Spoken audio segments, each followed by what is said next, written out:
we're on. Hopefully. Bill, yes, unplug the computer, blow in the cable port, and then plug it back in. Of course. Oh, of course. How did we not think of that? Right. Dang it. I hope it's working now, please, Lord. I need more Keep memory, this computer apparently. to last us forever, for a while. Until we That's can afford crazy. another one. Just OBS is taking 70% of our memory right now. Hey, time to get that big old memory banks back in. We'll just kind of continue on as normal and pray that nothing crazy goes on. Nothing crazy happens. Okay, we'll stop focusing on each individual frame. Kanpai, relax a little. We need a... Alrighty. Wow.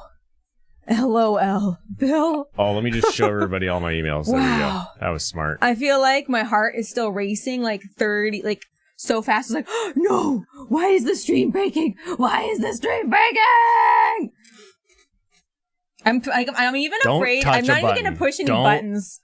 Don't do anything while it's working. Well, it's working on the computer. That's all we need to know. I'm assuming it's working. Yes, it's working. All right, you shimmy this way. Just there. Very good. There we go. Well, hi, you guys. Let's restart today, shall we? Oh, my gosh. Happy Monday. Happy Monday. Happy stream day. Again, Kanpai. I've got a real Akuma Kanpai. I've got a real Akuma Kanpai. Oh, and I've got gin and tonic. Much needed. Much needed. Our new color splash cap stuff is out. Check it. You can't even see it. The green is turned to white with the new background. Look, I'll put a mouse inside. Yeah. Whoa! Look at that wheel. But it's really fun. Yeah, it's got like green and blue and purple all over it. All right, so let's get into this. So we are here today to go over a trip to Tokyo. Yep, a typical 7-day trip. We have decided to make this a sort of a challenge. So it is a 7-day trip, and we have 2 hours to complete this. So by we can do it. 8:30 Pacific time, we will have a 7 days in Tokyo trip. And yay! What we are looking at, hold on, let me pull over here.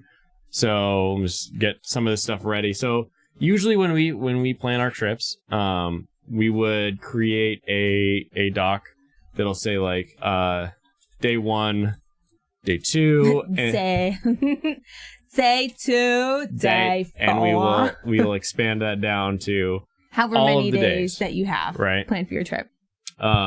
Super simple. And then of course we just go through. We kind of think about like the general course of the day, like an activity or breakfast activity, depending on what that is, what lunch is like, all that kind of stuff. And I'm going to break this up even more granular since we're just doing a single city, because usually this has to handle our entire trip with multiple cities. But since we are just doing a single city, we are just doing Tokyo, I am going to basically turn this into a morning, afternoon, and night for... Like, so day 1, morning, kind of midday time. And of course, like all of our trips, we love to go around like sightseeing and of course food, but even like nightlife is always sometimes a thing. So like drinks and that kind of stuff, but not everyone's into that, right? So you kind of have to decide like, what are your priorities? So we're going to definitely be, the stream is finally Hi, working. Mama Bill! Glad you're hot and sticky. So we're going to be functioning this as best we can in a way that anyone can use our style. There's not a way to do that. Is there a way to like shift tab the tabs in an Excel or in a Chrome window? That'd be nice. That would be nice. If someone knows that, Bill, if you know that that thing, that'd be super helpful. The tricks. So that's how we set up kind of the here's what's going to be going on each day. And actually, I guess we need one more. So day 0. Oh yeah, day 0. Basically, when day you 0 land. night. This is going to be land, and you're usually from our side of the world, you're going to land at about 6 p.m. Or 4 p.m. You're going to get to Tokyo by about 6 p.m. After the plane has landed, you've gotten all your stuff, you've made it from Narita or whatever airport you've landed in all the way to more Tokyo proper. Hey, what's up, D-Rocks? D-Rocks, hi. And Steve is here. Hi, Steve. Everybody's here. You missed all the festivities earlier. Ted Nuge. What's up, Ted? I like it. Like the H in your name. Ted. no, see. Ted Nuge. Ted Nuge. Yes. And of course, we're always here to answer like any specific questions you guys have about like traveling to Japan. Like literally definitely anything. Like as we're going through this, reach out with like, oh hey, this is the what about this, or that doesn't sound good, or what's your favorite this thing that I need to worry about, or like this is my food thing. Yeah. Oh, you got to go mow the lawn. Enjoy that. Woo! We can't mow the lawn. Our lawnmower broke. Up. There you go. Oh, control page up or down. Hold on. Cool. Thanks, Bill. Mod Bill coming in handy. Woo! Yes. How do I make a new one? Just is it the standard control N? Oh, yeah. No, that makes a whole new window. Ah, it's okay. Is it control shift N? Dude. No. Our lawn and like we did so much yard work this weekend. It's been insane. Yeah. Like my arms are still sore. Like I did a bunch of hedge work yesterday T. and like holding up the thing and control T. Oh, for a new tab. Awesome. Look at this. Look at us. Look at us. Oh. I'm learning. It's gonna be a hoot and a half. Dude, mowing the lawn, sometimes it can be therapeutic because you're like, you're in your own like world, your own mind, and you're just like doing stuff, but here we are. All right, T minus 2 minutes for this trip plan. So, of course, like we usually land, like we were saying, at 4 p.m. It takes about like an hour via train, depending on which, if you take the Narita Express. And the departure is usually at 5 p.m., so you need to be leaving Tokyo by about 3 o'clock. So actually, I'll do... You mean the airport, the Narita? Yeah. Oh. Our departure time. Like for departing. I meant arriving. Yeah, I already got that down here. Cool. Be back on F-words. Have fun getting sweaty. So these are land in Tokyo. This is leave Tokyo. So these are our time constraints. Yes, but I should... Oh, it's 100% right there. There it is. I was like, there's just like a dock. Like zoom that I could use. There we go. At least people can read it and see what's going on. What's going on? Cool. And we have still 2 minutes. And we have a tradition. Oh, you want to? Well, no, we've still got 2 minutes. We got 1 minute now. 1 minute. 1 whole minute. 1 minute, we start. And then we got 2 hours. So the other thing that we need to kind of keep in mind is this is a 2-hour challenge. That's true. We need to get all the stuff out there, and then... And of course, we're not actually booking anything, but... Well, and so we need to get... We're assuming that we have our hotel purchased, and our hotel will probably be... Although I will go over some of that. But for this experiment, we're going to pretend that we already have some form of lodging, and I'll just kind of go over where we're lodging when we get to that point. Cool. All right. Let's go. Wait for the exact minute. I want this on the minute. I want this to be a 2-hour challenge. And so we always use like Google Excel, and we also use Google Maps. Well, and that's super important. We don't use Google Maps. Or My Maps. Excuse me. My Maps from Google. My Maps. The Google My Maps. Yes. 30. All right. So the first thing we do is we create a new My Map for the United States. For the trip. We're going to call this our Tokyo 1 week. Tokyo! And we'll start out by... So this is our favorite hotel to stay at, not because it's luxurious by a lot of means. It's fairly small, but it is It's a favorite of ours because this one has an actual onsen. There's an onsen in the top. It's fantastic. And what's cool about the onsen in the top is that you've got the Yamanote line right next to it here. So while you're bathing at the top with the blue neon of Dormy Inn, their sign is up there. You're also hearing the train. It is so cyberpunk. It's really cool. It's amazing. We love it. Also, there's a little tiny restaurant that is right next door that has really good yakitori if it's late at night. Kufku, we've heard good things about, so we may end up wanting to do that. And then I believe there's a new bubble tea place a little farther south it's here. Got like the elk. One of these guys is that. I can't remember. So the only annoyance with the Google My Map system is that it has a limited number of layers you can create, and true. It has it doesn't let you draw the little guy over to look at street views. So usually what we'll do is make maps for different cities for different days. Well, and what we'll do too is we will have one of us on Google Maps and the other one on the My Maps. So real quick here, let's do the layers. So we create layers for each day.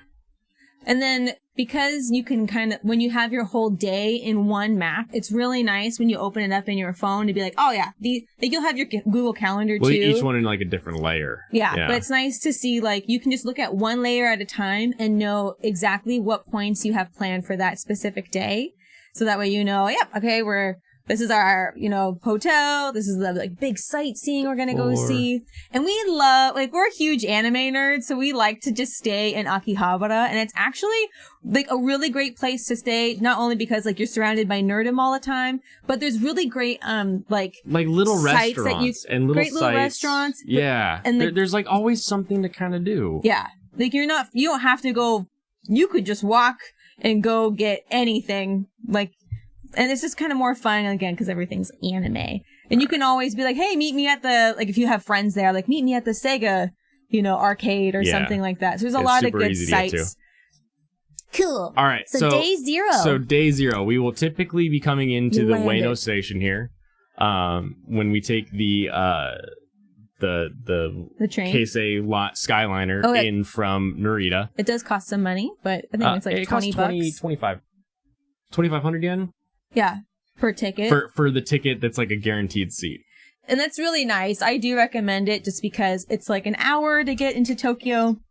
I think if you do the local trains, oh my gosh. It takes 2 hours. Yeah. We accidentally took one time and missed our plane. And it was bad. So it was not great. I highly recommend, do the Keisei Skyliner, save some time, be able to relax after your long flight, just get into the city. Exactly. And so it always stops here at the Ueno station, is what you're saying. Yeah, it stops at Ueno. Stops here. And then you can get off in Ueno, and we actually will usually make the transition from the Keisei to the Tokyo Metro, because the Tokyo Metro comes straight down here to Suihachiro Station.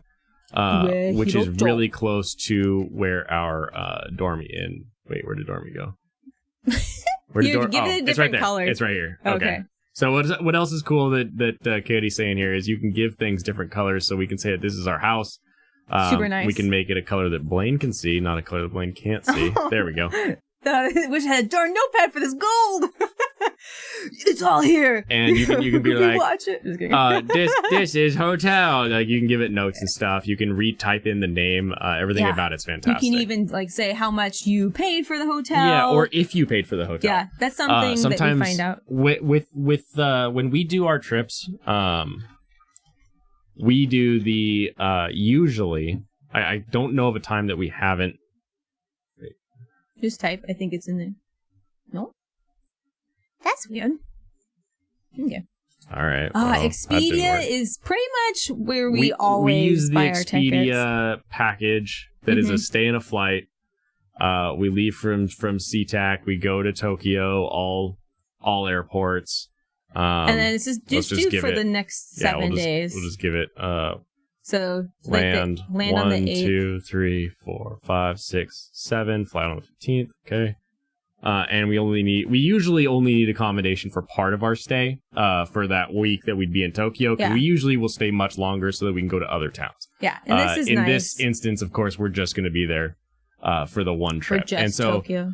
You pay for your flight and your hotel. You usually end up saving $100, depending on what the deal is. Yeah, you can find some really good bundle deals on here, which I appreciate. And we've used Expedia so much that they always give you points and stuff, so you can kind of keep reusing the value the more you travel, all that stuff. And of course, we have our favorite, Dormy Inn, but of course, APA are also really good hotels. I will say good price. They're really good prices. They are closets, basically. I mean, it's your bed and a hallway and your restroom. Yeah. Maybe how many cubic meters? 11? I don't know. Just enough. Not a ton. It's not. It's not the thing crazy for luxurious. us with the main. Oh, they didn't find the. Hold on. Just do Dormy. The thing with us with our hotel choices is that when we're in Tokyo, we're spending so much of the day I still couldn't find the match. Weird. Maybe they're not doing... Oh, maybe they don't have any availability right now. Oh, it might be unavailable. Yeah, it might be all booked up right now, yeah. which would be weird, though, honestly. We only picked next week, so that would make sense. Okay, but APA is still really good. We recommend those. Like, they've always had very consistent service. Yeah. Always clean. Well, and consistent price. The big thing for us is that when we're in Tokyo, we're running around, we're going other places, we're enjoying other things, and it's just a place to put your head at night. It's just a place to fall literally, asleep. and like shower. So 120 square feet, a 10 by 11 square foot room or a 10 by 12 square foot room is enough for my luggage and for me to fall asleep every night. And you won't have any problem falling asleep. You just will pass out every night. It is not going to be an issue to fall asleep. So our number one. I will say these prices right now, obviously, because this is all like scheduled for next week. Yeah, everything is really expensive. But normally, I would say a good price that we get from where we are in Seattle. Of course, depending on when you are, it's always different. Yeah. But for us, it's usually like $900 with hotel and a round trip ticket. You would think, right? Right. Yeah. About 900 would be like... 900 is when we buy. Sometimes I've seen deals that come down to like 700 or 750 for the flight out, flight back, plus 5 nights at a hotel. And of course, it depends totally on the time of year. Springtime, always going to be more expensive, because everyone wants to see the cherry blossoms. And I totally get it. And that's why... when we go with family, we're going to go in the springtime because we want to show off the really best, exciting times. The more exciting, yeah, exactly. We personally love the fall most. Just for the weather. The weather's really and great. I love the fall colors more. Like spring is great and all, but most cherry blossoms just look white to me. Well, he's colorblind. So, you're colorblind. It's just nicer to see all the oranges and stuff from the fall. So, Blaine's, like, day zero, we have our own tradition. You do not have to adopt this, but we love to go to Burnside Market. We've already talked about this on stream before. Yeah. It's super great. We, on our honeymoon, our very first trip ever to Tokyo, we went to... McDonald's. We were in Ningyocho, and we could not find our hotel... addresses addresses in Japan. So like here's where our hotel was. It's up there. Nihonbashi. Nihonbashi, okay. So there's the main. Oh, don't you need to find the exact one? Anyway, so this right here, let's take this one right here. So a block. This is the Nihonbashi Ningyocho area. So that's going to be in the address. Cool, we made it to Nihonbashi Ningyocho. Then in the address, you will see like 3 numbers. So let's take Forte Kanda here. Forte Kanda. 1 Chome, 6 Kajicho. Choda City, Tokyo. Yeah. So what that means is this is in the first area, in the 6th block, and then the building itself will have another number. And so they have this 3-number system, and that number system, so the first kome, and then the block, the kachijo, they're by chronological. So the first building, the first of these buildings that were built here is going to be the number 1 building. So it kind of sucks because you might not know which was the first building or the 6th building made on that block. A lot of the times it makes sense. Like we have number 5, number 6, and number 7. Cool, 5, 6, 7. Well, there's a 2 below it. But this is number 2 right here. There's a lot of them where it's like, well, why is number 2 right next to number 5? That doesn't make any sense. But and so I will say this is number 4 down here. Right. But I will say, like, now we have Google Maps and like. We have on our phones. We have with T-Mobile. Yeah, we get free international. It's like it's like 2G signal, so it's a slower signal, but it works. You can always use it. We do recently. We've been really doing the to-go hotspot like Wi-Fi stuff, and I highly recommend it. I think it's absolutely I think it was worth a lot faster than I was expecting it to be. I'll try and find the actual website for the Wi-Fi hotspot that we recommend that we used last time. But it was pretty, like, how expensive do you think it was? It was only like $4 a day. $4 a day for like internet. You just have to charge it at night, and then you could take it all with you. And that way, you can literally just Google. It might have been less than that. It might have only been a couple bucks a day. But even $4 is worth it. Tokyo Cheapo had a really good reference to that. I can try and Google it. No, don't worry about that. Okay. Don't Google unnecessily now. I Close that tab. We're gonna lose. I know we're gonna lose everything. No! Oh god, we're up to 367 frames dropped. Whoa, that looks amazing! So this is why we go to so good. To McDonald's when we land, because the first time we went, we couldn't find our hotel because the addresses are super confusing. We didn't have internet, and Katey was in bed, and I was like, we were just married, and I was like, oh, we finally made it to the hotel. We were hungry. I need to go get sustenance. I need to hunt and gather. Gather for your family. for my new family. And so I was just like, all right, I'll just do McDonald's. I know the Golden Arches. I know what that is. Highly recommend that you learn katakana so that when you see stuff like up at the top here, home menu is going to be in everywhere. And when you're looking at menus, you can usually look at them and try to read out like the different bagas that they're going to be putting together. So you got a kalbi burger, or this one's a kalbi burger, this one, and you just gotta kind of like sound it out and you'll kind of understand it. It's a British burger. Weird. Canadian burger. Smoky barbecue. Smoky barbecue. And so you can kind of work your way through the menu by learning katakana. Super helpful. If anything, just try to get that, because then you guys can like sound out words together, kind of compile. If you don't know any Japanese, but a lot of people practice and like learn Japanese before they go, which is actually really nice. So if you have time to do that, highly recommend it. But at least do katakana if you can. Totally. Because then you can read menus and stuff. And if it's in about the new spicy chicken. Spicy. Spicy chicken. Cool. So we love going to McDonald's, and that's because the place that we love going is Kirin Sake Market, which does not have food. It is purely an area that you go in and you pay money and you get to drink unlimited. For as long as you want. They do have different packages, of course. I think there's one where it's like, so 2 hours or something. We went to the Ueno one. I think the Ueno one's the best. Ueno one had shochu. We went to the Ikebukuro one. The Ikebukuro one. I think they all do the same. All right, so they have the reservation. The same kind of listing on each of them. So you do need a reservation before going here. Yes, 100%. Because it could... here we go. Here's the difference. No time limit for 3,000 yen. That's like less than $30. Probably like $27. $27. So after tax, it's probably exactly 3,000 yen. And so for 3,000 yen a person, you can drink as much as you want. It's crazy. And here you can see they do have beer, umeshu, cocktails, and soft drinks. Approximately 100 types of sake to taste at your leisure. They have a 90-minute if you want to save 1,000 yen. Not worth it. Don't put a time limit on joy. Just enjoy yourself. Unless you know, like, if whatever time your plane comes, if it's like maybe a little bit later in the evening, then you might want to pick a different time. You bring your own food or have it delivered.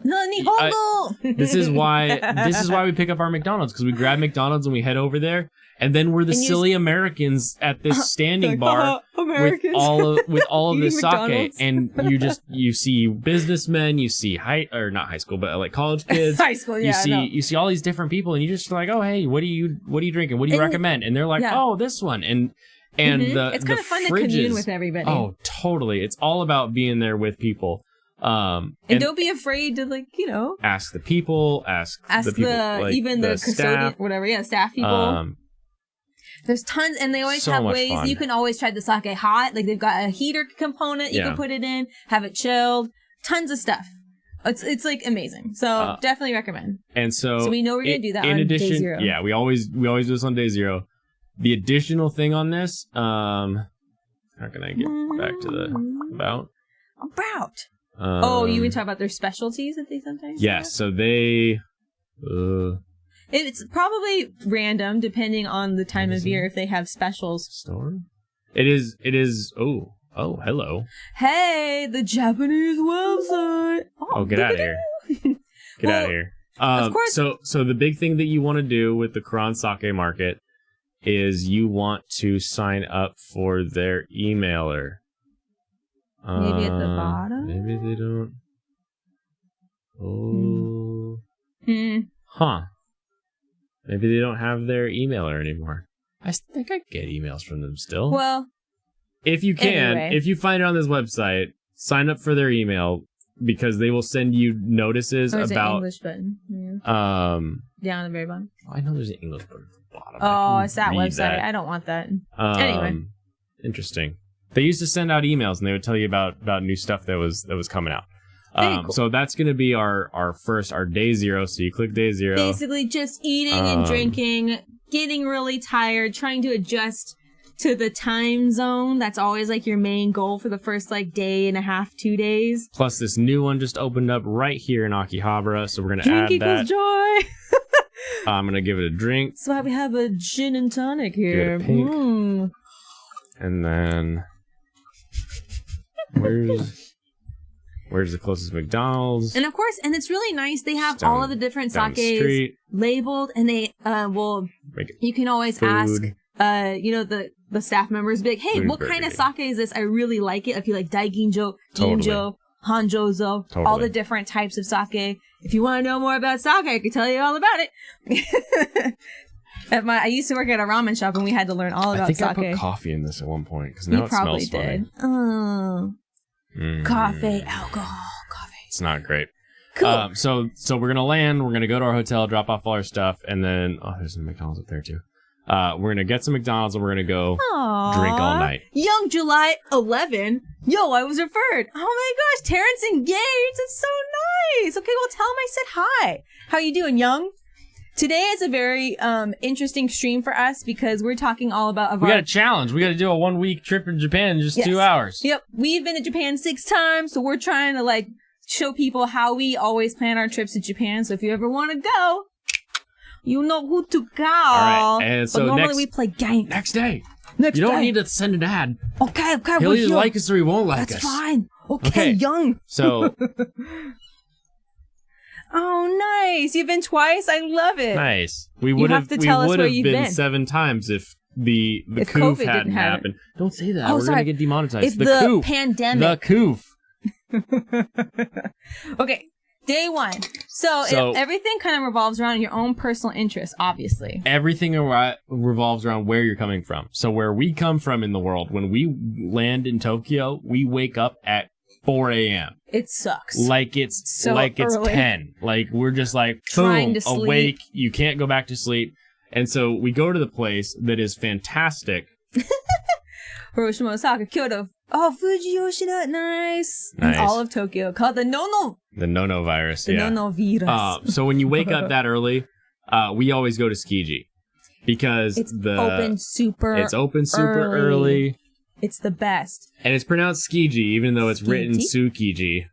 And it's this area right here. And yes, the inner market is moved across the river. And you've got to get, tickets to go look at it.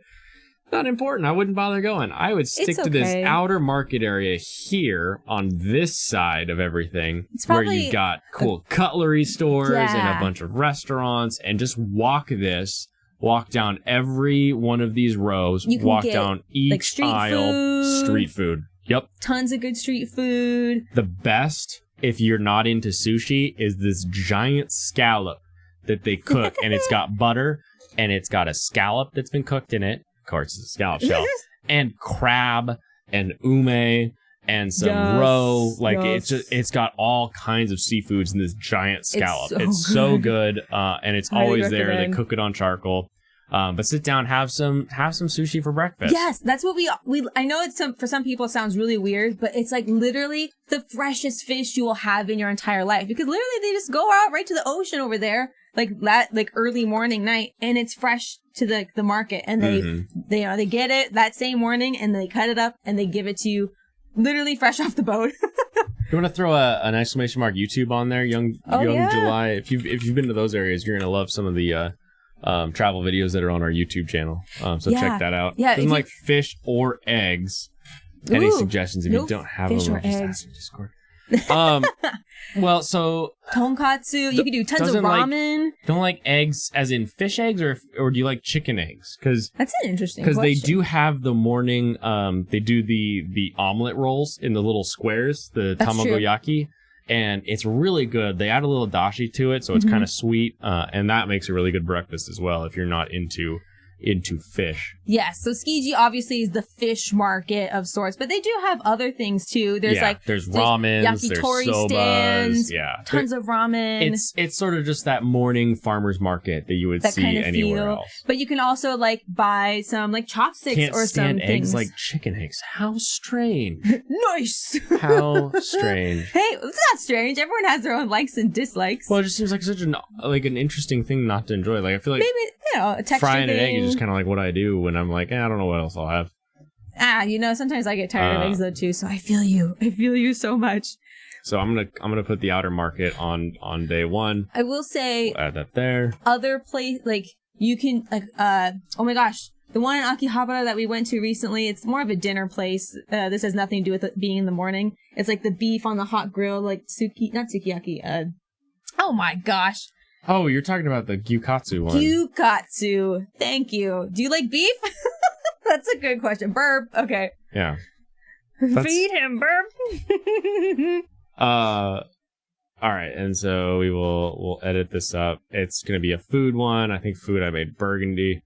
I don't know why. That's a looks really weird to me. Bad color, but that's okay. You pick whatever you like, baby. Oh, chug chug squeal. Wow, it's so tiny. Everything's so tiny. Oh, it's because I did the hold on. The zooming thing. There we go. So Tsukiji is kind of maybe about so Tsukiji, super early in the morning. 2 hours, an hour. Get there around 7. Things are opening up. Maybe get there around 6. You'll be done by 8 or 8:30. Usually. I wouldn't say. I mean, you can walk it all, and you can even stop for a lot of places. But I mean, you don't need to be there forever. I don't think. It won't take you a ton of time because there's no tuna auctions to watch. There's nothing too crazy to go see there anymore. But it's really fun for the market. Oh, so much fun for the market. Okay, so what we want to do after that? So after Tsukiji, we've got some choices. So we can either go down, head over towards the Daiba area. Oh, right there. Because it's so close. So Daiba is to southeast. Yeah. The Tokyo Tower Des. Tokyo Tower Des. Or we could turn it into Shibuya, or something else. So wow, hit them hard, Shibuya already. It's sort of like I feel like Shibuya has already a ton of stuff to do. Mm-hmm. Maybe go You're full. You're full. You just had breakfast. Full. You don't need to go eat anything. Ooh, Tokyo Center. You're right. Yeah. Yep. So we're going to hit up Tokyo's main central area. This is going to be the first garden that we're going to visit. Yeah, because you'll want to walk off all the food that you just ate, right? And it's literally massive. Garden. Tokyo East Palace Garden. We're going to take a rack of bribs. Oh, man. I want some bribs. So we're going to take a train from the Tsukiji area up here to Hibiya Station here.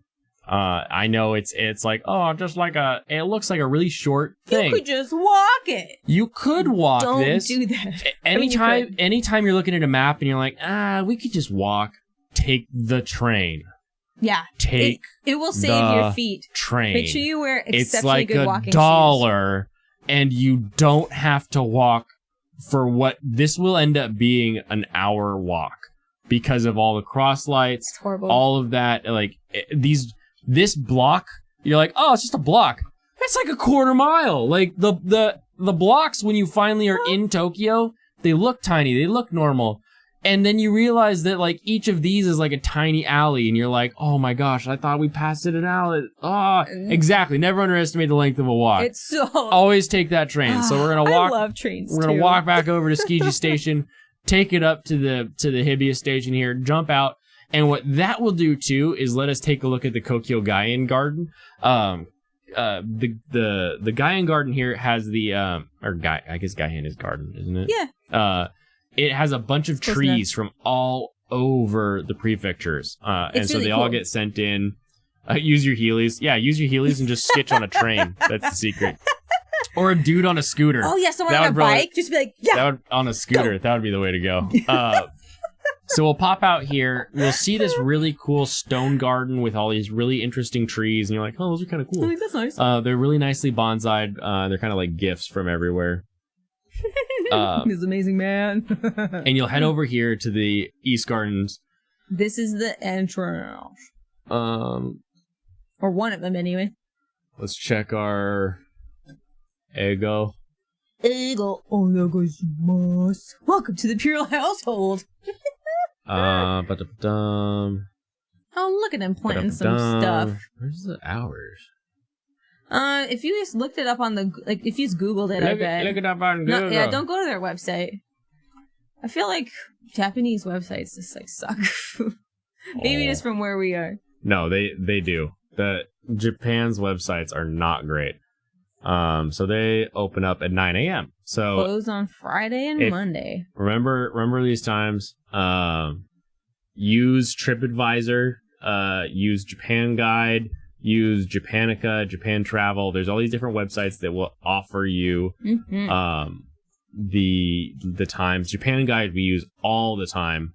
And this is really nice because they have very fun basic maps. They'll tell you what trains will get you there, and they give you hours. And so all we have to do is be in Japan websites living in the early 90s. Yeah, 100%. It's so bad. You're just like... Well, and even if it's anime based, it's just a big, cool picture that you click on that takes you to the 90s, like, Angel Fire website. Like, it's just straight GeoCities. Technologically advanced. So we'll add this one to our map, and then I'm going to edit. I'm going to put on a little 9 a.m. Yeah. So that I know that we want to be here by 9 a.m. I'm going to give it the little light sightseeing thing, and I think I'm going to go with, like, teal green. That way we know it's a sightseeing. We know if we click on it, we can see what time it is, so that when we're going back and putting our schedule together more, like, strictly. We'll be like, yeah, this is at the earliest we can be there. Oh, no, Steam's lagging. No, it's okay. I've dropped 389 frames. That's 0.3%, so it's probably half our fault. Thank you for being here. We love you. I love you. I love you. Walking this garden is very fun. This is a very well-maintained garden. It is... You'll have lots of good opportunities for photos, if you want to do Instagram photos. I would not call it the best garden in Japan. We'll get to other gardens that I think are better designed. But it's super historical and a massive landmark. It's extremely well designed. You have to go. It's really fun, and it's free. Yeah, and it's got the castle. Imperial Palace, I mean. Yasuminasai.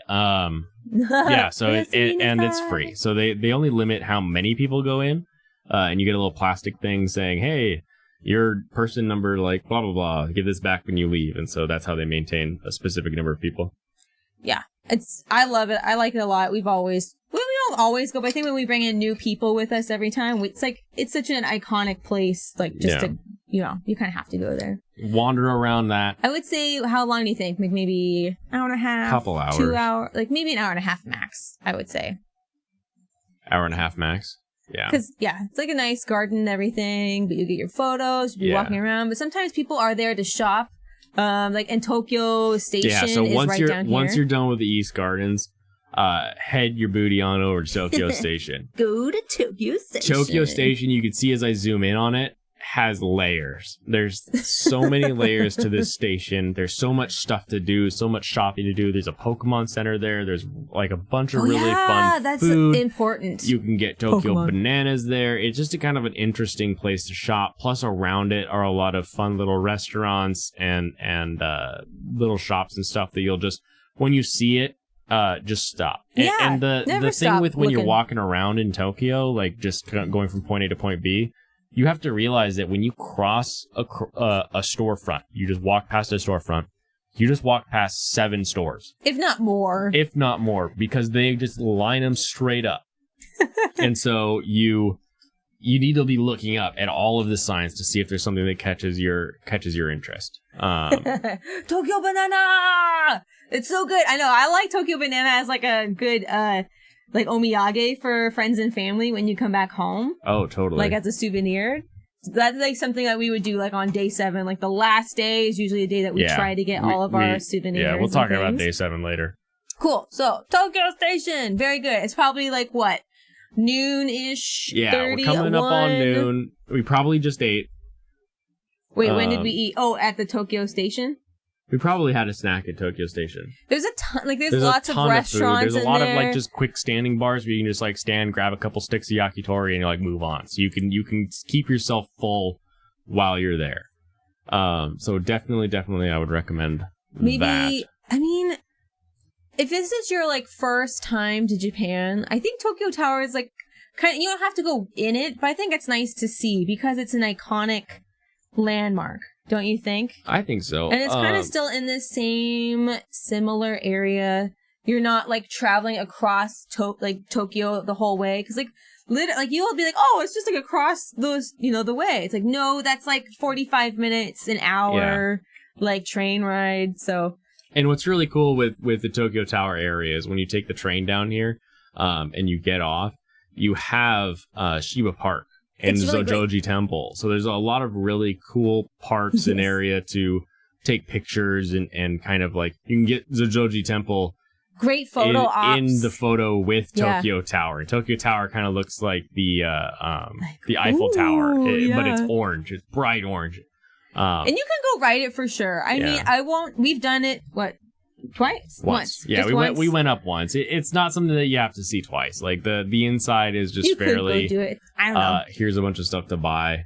Maybe it'd be cool to like kind of. You remind me. Akihabara is where we would stay in this instance because we love the Akihabara. Nerd culture there, like you anime get up culture and you there. walk past anime. You get back at the end of the night and you can shop more anime. Every time you're there, you can keep looking at fun figures and there's different stores and stuff. Arcades. Like if you want to just be like, oh, we're kind of tired, like you're already near your hotel, you can just like go to the arcade and like chill for a little bit. Exactly, but at this point, we've only used it for sleeping. We haven't really been there much. Explored. But you could, I mean, where else have we stayed before? That's mostly where we stay. We've stayed in Asakusa Shibuya once. I was trying to think of that name. Yeah. Oh, yeah. Akihabara is the best. If you love anime, you're gonna love it. What would you dinner? What would you dinner? Oh, because man. that's kind of how we control where we go, is we pick what we want to eat. I mean... So, okay, we did Tokyo Tower. How long is that gonna... Is it dinner time already, I guess, kind of, sort of? No. I don't think... I think Tokyo Tower, like, getting here and then eating, like maybe you're to, like, 3 o'clock. So you need to head towards where you want to eat. Are we heading to Shibuya for too far. some yakiniku? No. Because you want to stay in this kind of area. You don't want to waste your time training around everywhere. Yeah. There is... If you want to do something fancy, there is, like, a nice kind of set menu thing at Tokyo Tower. It's kind of expensive. Oh, if you want to do the dinner. It's not even that like expensive. That's the crazy part. I think part. it's like, what? What was Depends on called? how fancy and how expensive you want your meals to be, right? Because you could even do kombini dinner and it would be delicious. Yeah. Like you could do that. You could go to 7-Eleven and get a dinner that will really surprise you with how good it is. I'm trying to remember what that place was called. It's literally like right next to the tower. Is this the plate? No, it's New Tokyo. Man, I can't. Tokyo Highball Garden? No. I think it's like literally in it, kind of. It's not in it because you can see it from it. I can't. We haven't been there actually, but I just remember we were planning on going there this last trip. That's okay. Anyway, skip that. Maybe if we're gonna be going back to Akihabara, you could do gyukatsu. That's delicious. Head back to Akihabara. And one of our favorite ramen shops is also in Akihabara. Gyukatsu is right here. Oh, that's what you have to do. You have to do ramen. First night? Your first night dinner has to be ramen. So you're getting your butt back here to Akihabara. Well, we had McDonald's the first night, technically. That doesn't count. That's just food to drink too. That's right. Drinks are the meal. So we get back here. Don Quixote! And we go to Bankara Ramen. Bankara Ramen. Bankara Furia. You could always just search for it. Farther north? Because that's the UDX building.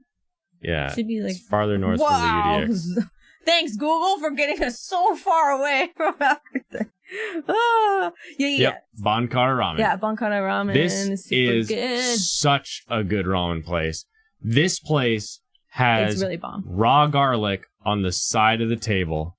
And maybe some restaurants will have that, but not crack it yourself into your ramen to make it as ramen-y good as you want. It's so good. They have like a super good tonkotsu ramen. That's awesome. It's like thick and milky, but like rich and like savory all at the same time.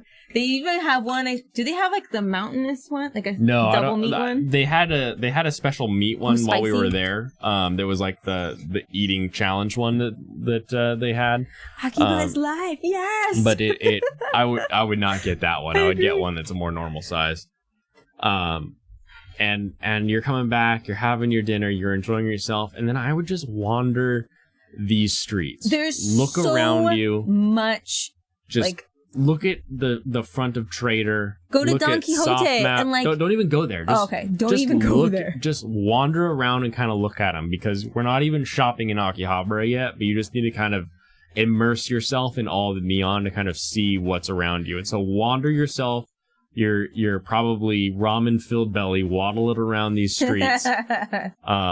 See the owl place. Shops. See all the hobby shops. See anything where you're like, oh, that place looks cool, and just kind of write it down or remember it. Take a picture of it with your phone, something, on your way back to Dormy or wherever your hotel is. We've stayed, like Katey was saying. The APA was pretty good. It was very central location. Right. Is this next to Suehiro Station? It's a little farther south. There's Deer Stage. And there's this one. So this APA also very central. So wander around this area. Go, only look. Stumble around in the dark, trying to talk to a Japanese stranger, buy more beer. Normal nightlife. And literally, you could do that because you can drink on the street. Technically, it's not polite to drink while walking and all that kind of stuff. All right, so we got Tokyo Tower. You can have beverages, alcoholic beverages. Tokyo Tower. And our dinner is Bankara ramen. And then kind of just like sightseeing. Wander around. There's Ever heard of Content Corner? Are you talking about the area with Content Corner? With all of the vending machines? Is that what you're talking about? Oh, like can you find it on the map and show everybody? So like there's like those. But we're not in Akihabara. We're not in Akihabara. Wait, you are though. I know we are, but like it's not part of the thing yet. I'm just teasing you. Oh, I was like, wait, what? I believe it's like right. Wait, zoom out. Here. So it's across the river. It's across the river with the main bridge. And so and it's on one of these corners here. It's either this corner. I don't think it's that far in. Corner. It's like right when you cross. I think it's not up there. Like, I think it's this. This thing? Yeah. You think it's that one? Yeah. Okay. Might be that one. And it's just like all these random vending machines. Like everything's in boxes and like very secretive. Like you don't know what you're gonna get. Yeah, it's not as cool as all the videos make it seem. I think it's kind of interesting. Dirty corner full of vending machines. That's all it is. All right. You could go do that. Day 2, we woke up. This is where we have one of my favorite days. Katey probably knows what I'm talking about. Tell me. We driving ourselves. I mean, by driving, I mean we're getting on the Yamanote or the Chuo line, and we're taking that Chuo line straight across all the way over here to Yoyogi Station. Yoyogi! Getting yourself off at Yoyogi Station to come down to the Meiji Jingu Shrine. It's actually just a random family mart in Shibuya where all the party people go and just random things tend to happen around it every single night. Oh, Shibuya. Interesting. Oh. Yeah, no, we don't do much time in Shibuya outside of a couple places we'll talk about where we spent a lot of time in Shibuya. Shibuya. Not interrupting, but I just swept up many pieces of some lace pelvises. Oh, no! Oh, dang. Bill! I'm so sorry! And I feel bad for that lady. Were they grinding it up to like attach... Like maybe she need hip replacement? Yeah, were they drilling it up to do a hip, and so like chunks of bone just end up on the ground? Oh my gosh. Oh, it's crazy. Oh, Kanpai to that lady. I hope you heal up okay. Coffee Kanpai. What is life indeed? This is getting worse and worse. What is life? I am so sorry. Oh. That's definitely had coffee in it before. It's the brown one. That's the one. The brown one. Oh, what I said. Nice. Nice. So, well, I mean, not nice for her. So we come over to Yoyogi, which the Chuo line goes straight across Tokyo to Akihabara. Super nice. So it literally goes from the station that your hotel is at straight across to Yoyogi and Shinjuku if you wanted to be in Shinjuku. So the two best places personally to stay in Tokyo are Shinjuku and Akihabara, because you can make use of the Tokyo Metro spirals everywhere, so you can get all kinds of places.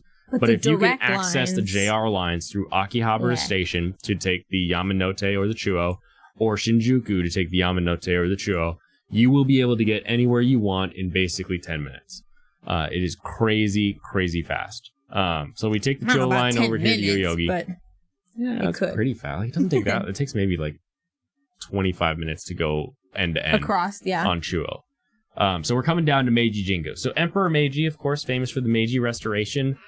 It was the Revolutionary War in which the emperor was reset as the main ruling class after the Tokugawa shogunate had fallen. You didn't know you were getting a history lesson today, but Blaine took Japanese history back in the day. Hold on. I took Japanese art history. Oh, yeah, you did. I don't know anything about Japanese history outside of what I've learned myself through anime and video games and Sengoku Basara. Oh, yes, and the places we've been. We went to both one of the first battles, the mid battle that kind of decided the fate, and the site of the final battle up in Hakodate at the star-shaped place there. Anyway, that's another time. So Meiji's super important to Japan because he did a few things. He opened up Japan to the West, and so people saw him as a bringer of prosperity, and so he's been enshrined here at Meiji Jingu. In the Shinto tradition, anything that does great things is to be worshipped. Yeah, he's considered like a god kind of figure. Yeah, they sort of deify things like that. So they weren't a god, but they worship them by. It's sort of like a combination of being grateful to your ancestors and throwing money in a box. Anyway, Meiji Jingu is a definite must. Yeah, spend a lot of good time here. There's some really good photos at the Meiji Jingu Shrine proper. It is totally fine to take pictures there. And it's free. There's some places you are not allowed to take pictures, and they will be clearly marked with a little thing that says no camera. Dumb it. It's beautiful. The Yoyogi Park area is huge. You could get lost in there, so just be careful. Yeah, I wouldn't even go into the park proper. I would stay to the Meiji Jingu Shrine. A little bit farther down here, past the forest, is the where the museum here is. Two giant rows of. One is a row of sake barrels that is this beautiful picture that I use for my background all the time. And the other side is a bunch of rows of Burgundy. Wine barrels. And that's because Meiji was so about opening the country that every winery in Burgundy sends a barrel of wine. And every sake brewery sends their first barrel to Meiji Jingu to be in these cool stacks. It's very cool. Excuse me. You are so burpy. My goodness. So definitely spend some time there in your morning. Spend plenty of time there. You could maybe do a convenience store breakfast. I wouldn't bother with a convenience store breakfast. I would just come straight here. Or get coffee or something. Do a walk here. We'll talk about coffee in a second. Kanda Prefecture last time. It's 10-15 minute walk to Akiba. Nice. If it's hard to find a place there. Perfect. Kanda Prefecture. You're walking through Meiji Jingu, and then you come to the end here. This is Harajuku Station.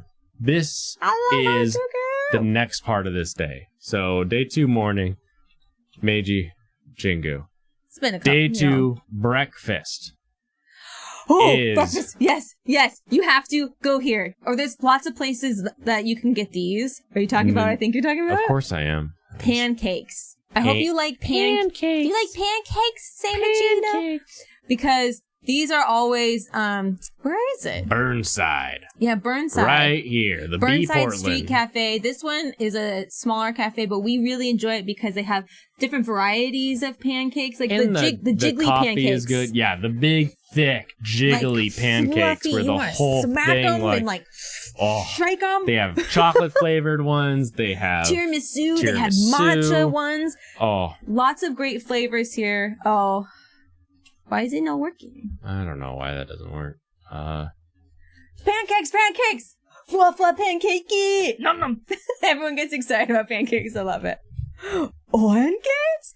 Yes. So like you have to get. So there's Burnside Cafe is a really popular one. I would go to Burnside because like, look at this. Look at this. Pancakes are amazing. Oh, I'm gonna cry. It looks so good. That's all. And you don't have to wait. I'm hyperventilating. It's cool. Okay. I'll grant you, we got there when they opened.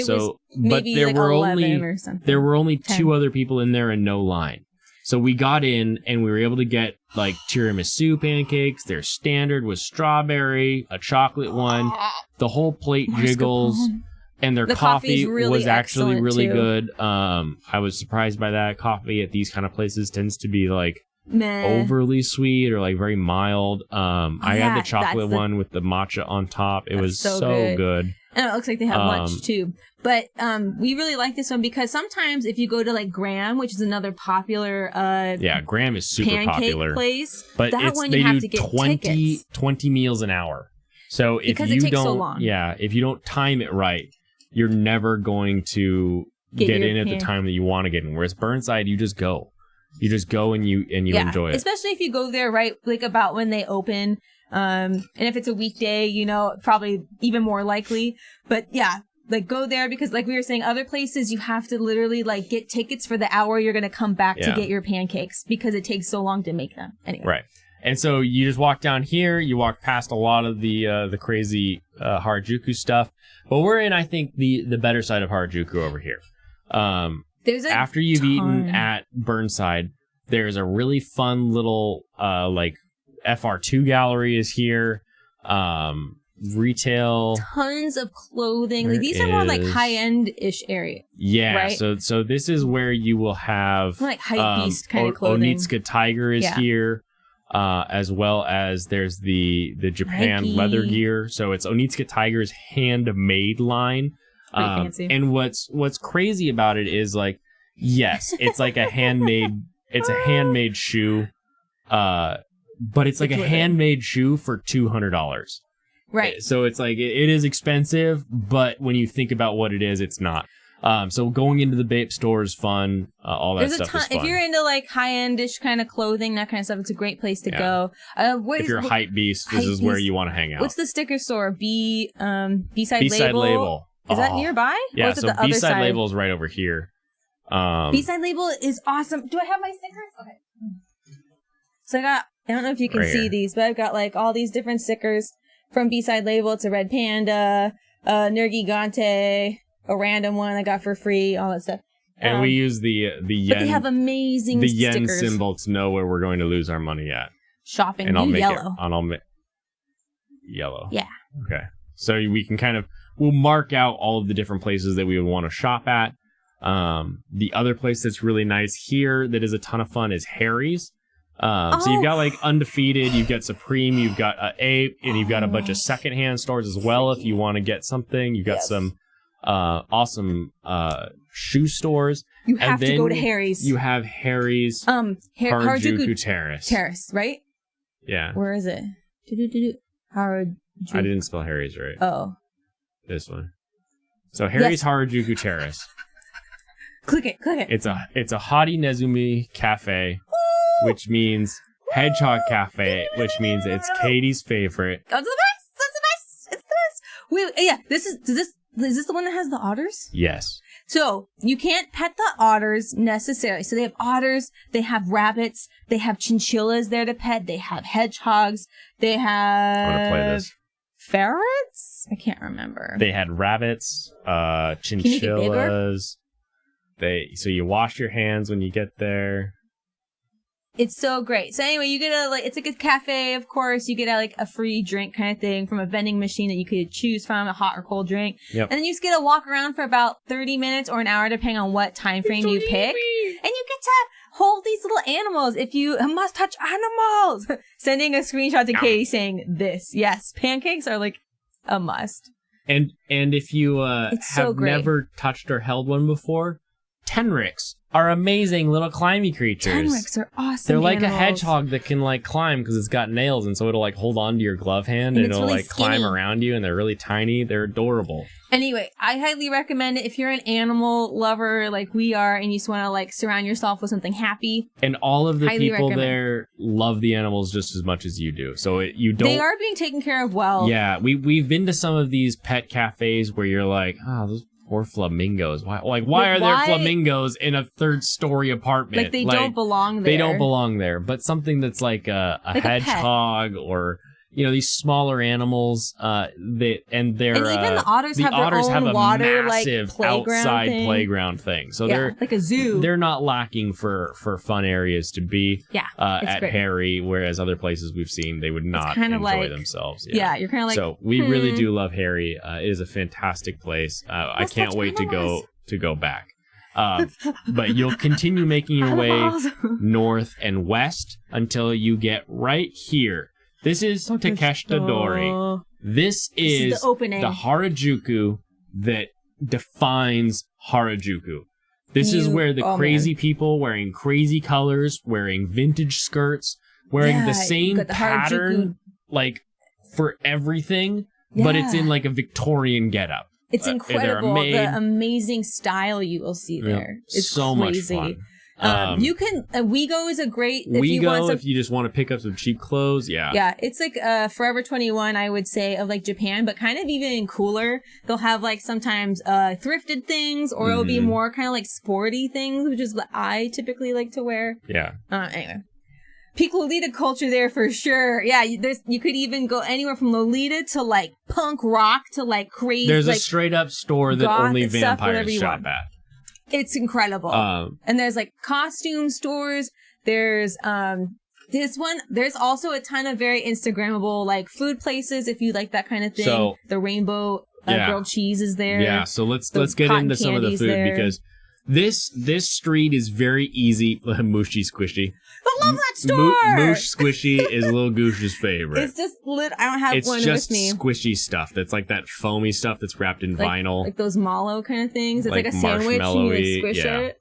So walking this and going to all these shops, make sure you go down these alleys. Make sure you're going into places where you're like, I don't know about that street. Go that way. Go to the fake clothing store. Like, just do it. The best part about Harajuku is like the English that you will find on clothing. So much English. And I love that. I think it's hilarious. What does your skater girl shirt say? Oh, I can't remember. It says like, go girl do best or something like that. Yeah, go girl do best. And she's like super skateboarding. Funny. She's like skateboarding and you're like, what is this? Why is this hoodie short sleeved? Yeah. And so fun. I even have one that's like, a perfectly established or something like that. Anyway, you'll find really bad English. The tale of a perfectly established. It's super silly. Funny. So walking it, shopping it, that's easy. Anybody can do that. Let's talk about food. Let's talk about what you're going to actually need to eat. If you want a meal at a place that'll blow your mind, we're going to go to the Kawaii Monster Cafe. Yes, I will say it's not the least expensive option out there. The food's not cheap. It is fun. The drinks are cheap enough that you may get away with doing just a few drinks. Kawaii Monster Cafe. This is like a trip and a half. Like if you just want to have like more of an experience than really have like. This is the center of the restaurant. It's crazy. There's like I think there's like a show every hour or something. Like it's a not mini even every dance hour. It's even more than that. It's the food is weird. crazy. The food is crazy colors. This is just like their spaghetti dish. I would say even go there for dessert, just like a midday dessert kind of treat thing. If you're like crazy, get a parfait. Like, get something that's like crazy colored. Like the bathroom's nuts. Anyway, don't give it all away, but it's crazy. It's a ton of fun. I would definitely recommend going there. The next place, I don't know if I'm going to be able to mark it. There's a lot of like fun like street food places here. So like a super long potato. I know it's just French fries, but it's kind of fun. Long potato? Long potato. Blaine. Yeah, Kebab Box J. Okay, so Blaine loves to go here. This place is amazing. There's this thing in Japan, the Doner Kebab. They're extreme. What is the nationality of a Doner Kebab seller? Is it Like Indian, maybe? No. Doner kebab? Pakistan, maybe? Maybe? Iran, maybe Iranian. Maybe. I don't know. Why? Because it's always like the same dude running the like they're all like different, like someone used like a character creator and was like, oh, I'm the short fat one, oh, I'm the tall skinny one, but they're all like the same person on the other side of the character. Like, it's really funny because they're always just like kebab, and you're like, oh, sure thing. Like, is that all you say is kebab? Like, all right, I got this. But this kebab place sells long potatoes. So they mash up potatoes, put it into a press, and they press it into the oil, and it makes these really long, like a foot and like a little bit long potatoes, and you cover it with the garlic mayo. So Blaine just loves French fries, though. So if you really like French fries, you'll really enjoy it. I always go there. Always. Where's the You pick a place for food? Crepes. Like you see places for crepes everywhere. Just get the one that's got the shortest line. All crepes taste like sugar. Like, there's not one that tastes better than another. Harajuku is very famous for its crepes. For the crepes. Super famous. Really good. There's what is also that? Santa Monica crepes. That one's really Santa good. Monica crepes. We usually go to that one. Zara. That's Zaku, isn't it? No, Zara is a clothing thing. Zaku, I think. Yeah. Zaku. That's like the crunchy. Here we go. Click on that image or the link. So this is a Zaku. I hope it's what we want it to be. Yeah. Yes. So this is like a churro that's filled with caramel. Squishy mushy. They're so delicious. Hold on. The menu. Show me images. Show me the menu. Show me images. Zaku. Oh, these things. They're full of cream. Good. They're crunchy. They're delicious. They're super amazing. I recommend you get one. You're gonna have like a big sugar high when you come to Harajuku. Yeah, just be Harajuku, aware. There's a lot of good sugary stuff here. Bring your insulin. It is. It is not a place you'll leave with your heart. Sexpot Tokyo. Let's go. I just saw that. I'm not sure what that is. And then what's the rainbow? Oh, the grilled cheese. I don't think it's not called rainbow grilled cheese. It's in the same place. Oh, it's longer, longest. Oh, yeah. Yep, that's what it is. Also, click the link, too. Because this is, like, very Instagrammable if you want to be like, oh, I've got the famous longest. Wow. Making pancakes. Nice. Nice. We got you on the way for making pancakes. So they do the potato tornado, churros, cotton candy, and I'm pretty sure they've also got the grilled cheese too. The grilled cheese, I thought. Maybe they don't. There's a place right next to Zaku here that does grilled cheese. So, like, in this case, I would recommend, like, oh, hey, look for grilled cheese place. Yes, potato nado. I know, isn't that amazing? And you'll see them even as, like, street vendors, Yeah. like, at different areas. I love it. But look for the place that has the rainbow. They're like cracking open a grilled cheese, and it's a rainbow of cheese inside the grilled cheese. Grill me a cheese. There's like the biggest Daiso, or one of the biggest Daisos is there. If you really like to go to Daiso, it's like that dollar store. It's actually $1 like there, and not $1.50. 4 stories tall. It's huge.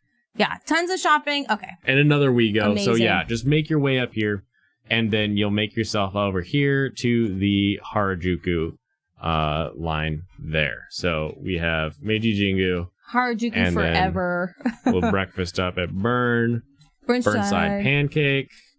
Then we will do up some street clothes. Harajuku shopping. Street food. Fraud. Takeshita. Dori. Cool. And then what? So if we're packed full of already sweets. Full. We're right here.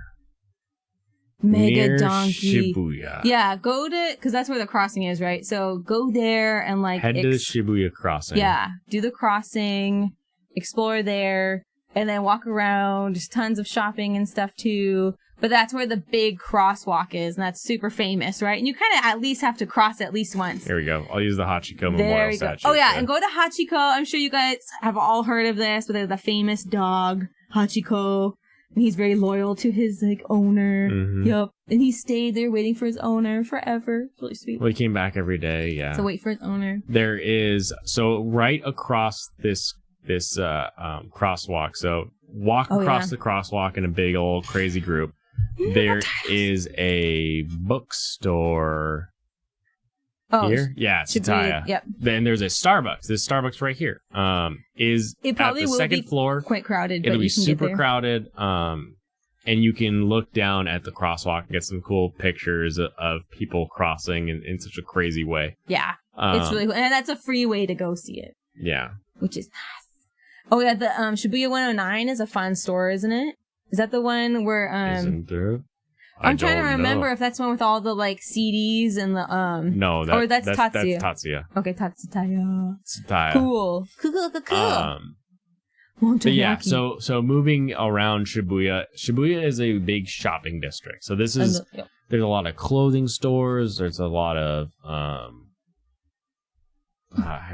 it's mostly clothing, really. I know, it's funny. As far as there everything will be goes. other things, too. So there's darts bars, there's bars and things you can go to. But I wouldn't go to any of those bars. I would just kind of walk around, work off all the sugar that you just ate at Harajuku, or try to not have, as much sugar while you're up there. Walk it off, get yourself nice and hungry, go to the loft, walk around 109. Thank you so much. It's so nice.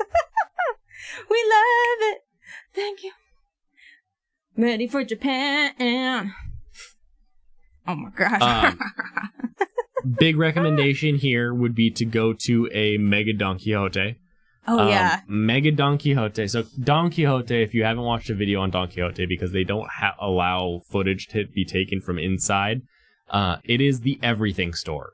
We have a place in Washington called Archie McPhee's that has a bunch of stuff, not even close to what this is. We go there and buy extra luggage to fill with souvenirs that we bring back. It's true.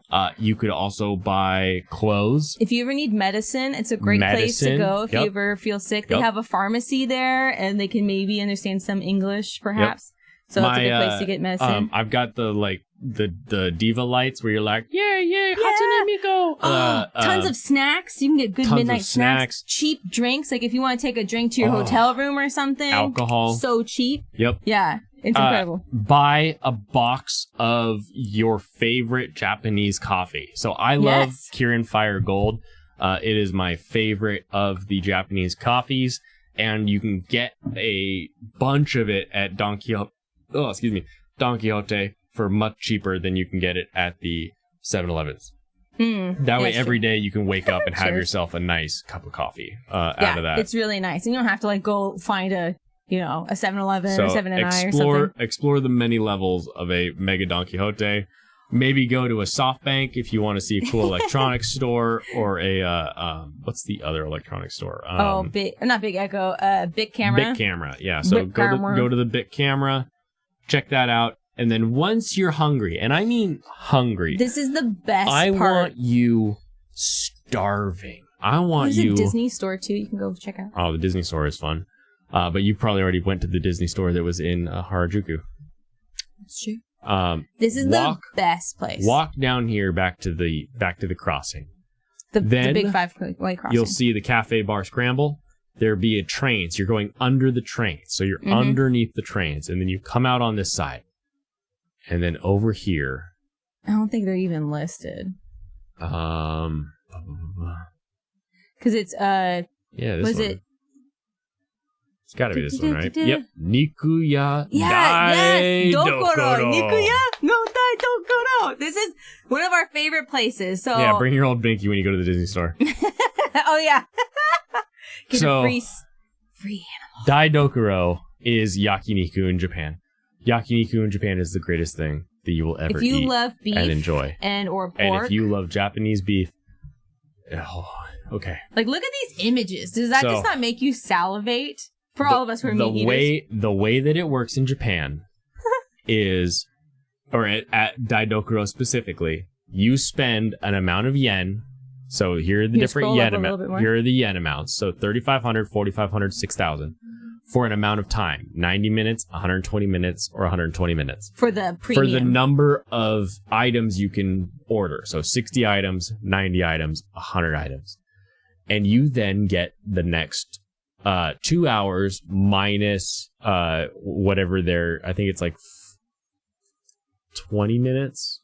So you only get 100 minutes to order, but 120 minutes to eat. Yeah. And that's plenty of time. Trust me, that's more than enough. So you get 90 different options. And this place is amazing because you scan a QR code on the table with your phone, and the menu is on your cell phone. It's so cool. And you just click the things and hit send to waiter, send to waiter, send to waiter. And then those keep bringing in your food. So literally you can sit there eating while you're ordering. You don't have to wave anybody down. Yep. You don't have to even wait. You say, yep, I want 5 more scallops, please. Or like, I want more Wagyu or whatever. Yep. This is making noise. you can see here, this is our 60 items, 3,500 menu. There's these little pots where they have things like that miso. Are marinating in miso and garlic, and they put other sauces on top. This is the best, one of our favorite places, just because they also have a ton of really good Wagyu. This is what it looks like inside. It's just like, it's packed in. You'll see other people that are literally just got off the construction website. Wait, scroll up a little bit. Scroll up. Oh yeah, is that Tabe Hodai? Tabe Hodai. Yeah, Tabe Hodai. It means all you can eat. So if you can find that kanji, then you know memorize that this kanji right here. Tabe Hodai. And you can also look for Nomi Hodai for all you can drink. Those are all very important if you want to have all you can eat, all you can drink places. Yep. And so they've got really good Wagyu as well. I can select English. Wow. This is a Google translation English though. If you go to the drink, very good. So the drink tab. The best part about this place is that in addition to ordering your all you can drink or all you can eat, all you can drink for alcohol 500 yen. Think about that for a second. 500 yen. What does that equal to US dollars? $4.70 for all you can drink for 120 minutes. It's crazy. I don't know how they can afford that. They have they do. Asahi Clear. They have Nika. Oh, okay, we don't need to go through the whole list, but they've got everything. It's self-pour. I'm going to need a towel. For 500 yen. It's insane, and that's why we go to this place, because it ends up being quite a deal. Let's say you even get the cheapest option. It's going to put you out 3,500 yen for an entire meal. The cheapest option still has one Wagyu selection. Yeah, you can still get Wagyu one beef. Actual A5 selection. So, on the Nikuya cheapest. No Daidokoro. Highly recommend. Nikuya Daidokoro. There you go. Boom. Oh, it's so good. Getting my 50. It's so good. It's best amazing. 500 yen ever spent. I know, dude. And we didn't even tell you.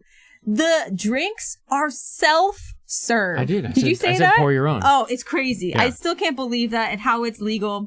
Apparently, Japanese people have more self-control than Americans. Oh, yeah. I don't know. You'll end up doing karaoke with your shirt off that night. I guarantee it. We'll see. Yeah, there's a karaoke con very close by to there. I think that's where we've been before.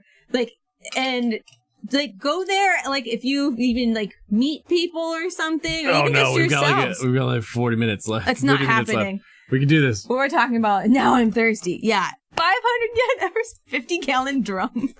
I wish they would let you take it to go. That'd be cool. I love the translation here, store butcher. Get my, backpack bladder on, be like, beer. Beer. So, that is where we're going to end the night there. Shirtless karaoke. It's the best kind of karaoke. It's the only kind in the tiny hot box. You don't think you would? I think you might. I think we all would. It'd be a good time. I think you might. So, okay. So, Shibuya, you're going to go karaoke or whatever, have fun. Mm-hmm. You can go even explore more of the nightlife around there, and then just go back to your hotel. You're going to be tired. Next day, we've made it back to our hotel somehow. You'll make your way back. You'll be like, whoa, you'll wake up 2 hours later and be like, huh? What happened? Oh, I'm in the hotel. How did I get to the hotel? Not everyone. How did I get here?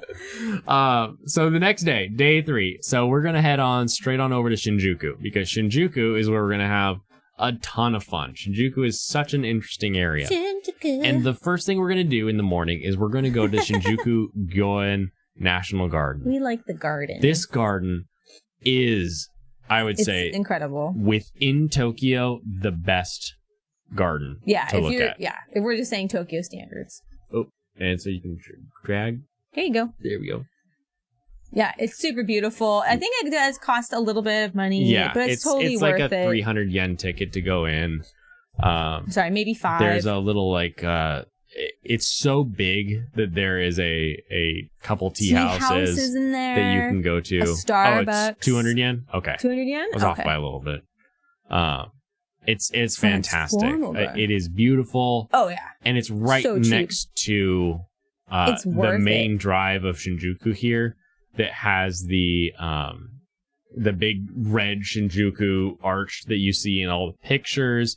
Godzilla's head is up here in Kabukicho. So it's the red light district. Yeah, tons of restaurants there. Crazy nightlife. Yeah, you leave Shinjuku Station, come over here, enjoy a nice calm morning here at the Shinjuku Gyoen. Walk off the hangover. And then for lunch, you're gonna head on over here to the Kabukicho area. Like, take your pick, honestly. The robot restaurant, obviously, you can read it right here.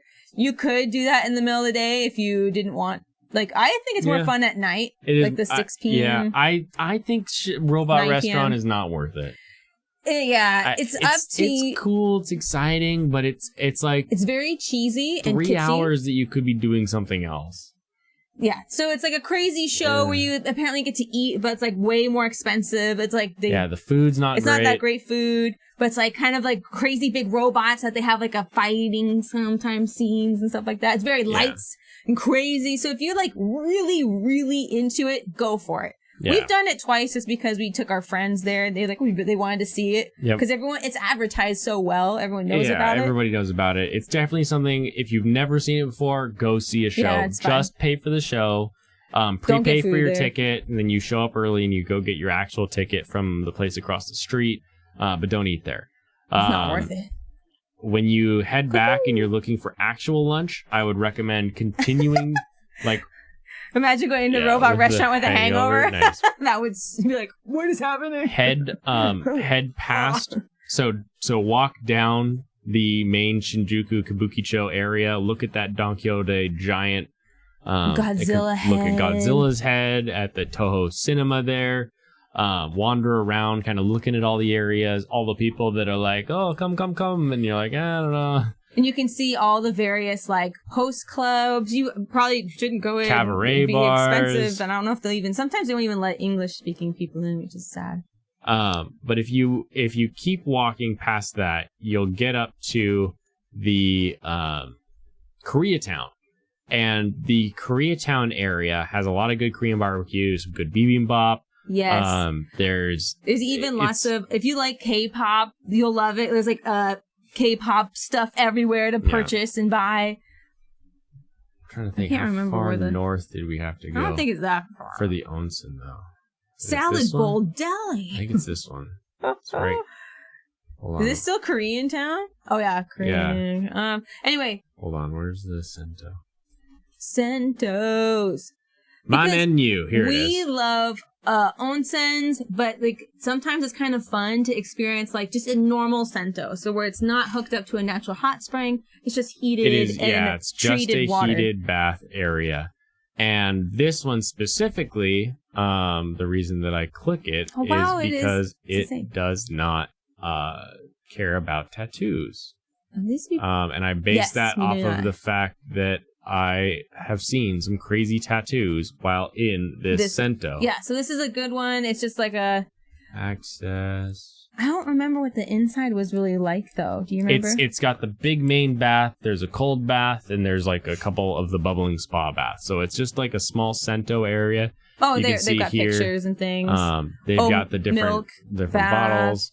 The different, milky bath. Sauna. Shower. So it's a very small, but it's a nice place to kind of rest and to relax. In the middle of the day, especially. And they've got the big image in the background. Like it's just kind of a fun, very like awesome. Japan only thing. Because the bathhouses really only existed back in the day. even though if like you were like, oh, I don't want to visit a Sento specifically, like an onsen, it's still really fun. I would say go visit a Sento. Because just the very like everyday kind of thing. Exactly. Now this is a heck of a walk. I'm gonna tell you right now. You may want to take the train just that one stop to Shinokubo. Mm-hmm. You may want to walk it, but if you're hungry at all while you're down at Shinjuku Yoen, you'll not want to waste time to get up there. If you're somebody who really likes sights and views, heading across the way to get to where is the building? You could also probably do Studio Ghibli this day too, because you're on the most western side of Tokyo. Oh, you just go to the garden and then jump straight because you want to go to Ghibli early. Yeah, you want to go to Ghibli probably at least similar by thing, 11. but non-naked. No, if you bathe in Japan, you're naked. Trust me, no one even cares that you're naked at all. Nobody. It's like, I don't know. It's just like, oh yeah, like you're naked. It's cool. And it's separated men and women. So if you're concerned about it's not co-ed. If that's a problem for you, it is separated. Here we are, the Tokyo Metropolitan Building. So this building has a really good view off of it. Ramen. Oh, thanks, Bill Owners, for the host. How did we not see all this? Thank you so much. Yes, naked. Yeah, I mean, wait. So I will say, when we go talk about Hakone, there's something. There's other places that are a little different, but there's other places that are a little different that are not Sentos. Really Sentos or onsens. Yeah, but we'll definitely talk about that because it is a swimsuit, kind of more like a theme park, honestly, type thing for a different day than this one. So we're gonna go to Shinjuku Gyoen. I'm gonna be giving that a miss. Korean. Oh, I know it's not for everybody. That's totally fine. Everyone's comfortable with all their own things, their own body, all that. I was so nervous, like my first couple times, just because so excited. I hate clothes. I'm not naked around strangers ever, especially from a Western mindset or Western perspective. It's kind of like, that's interesting. That's weird. But like literally when you get in there and you get to experience like a hot bath with like the cold breeze above you and you're surrounded by nature and it's quiet and it's serene, or you get to enjoy like a hot sauna and then plunge into a cold bath and you get to, have different ways of the water. Like it could be like trickling down your back or you could be submerged all the way in it and just all of these different sensations, and you feel so rejuvenated and so relaxed at the end of it. The embarrassment for me like totally went away. So, but you do you, enjoy your Japan trip however you like. But I will say I was nervous at first, but I don't regret it at all. It's amazing. If anything, I highly recommend it. It's like our highlights for going to Japan. Yeah, for sure. Just like clothes, I'm also super bashful about nudity. Yeah, exactly. Like, I don't feel it. I don't get embarrassed about anything. Yeah, and maybe it's like I said, it's different for everybody. It is. I'm a unique person. Yeah, you're too comfortable. He would be shirtless and in underwear right now if he could. Yeah, if Twitch wouldn't kick me off, I would be. You would. Snake is the day I was born. Anyway, so onsen totally recommend. But so you could, like I was saying, if anyone likes Studio Ghibli, this would be a good day to do it. Like I said, because you're gonna be going to the west side. And boy or girl doesn't matter. You're still naked. That's true. Like, so I know some women that are very like open about their nakedness or whatever. You know, yeah. This just depends on everybody. Everybody's different, So here's where we would split again. So if you really, really want to. You could do the robot restaurant for dinner. Yeah, so these are options. I would, though, since we're already here by Shinjuku, head on up to Nakano and go to Nakano Broadway. Nakano Broadway we found last time really that was so cool. It is what did you say, three-story shopping mall? So this is for people who enjoy anime goods, character goods, classic vintage Japanese stuff, it's clothing, like it's got all kinds of stuff in it. And there's cafes, and tons for of stuff. me, yeah, exactly. One of the things that really, really made me excited was the Murakami.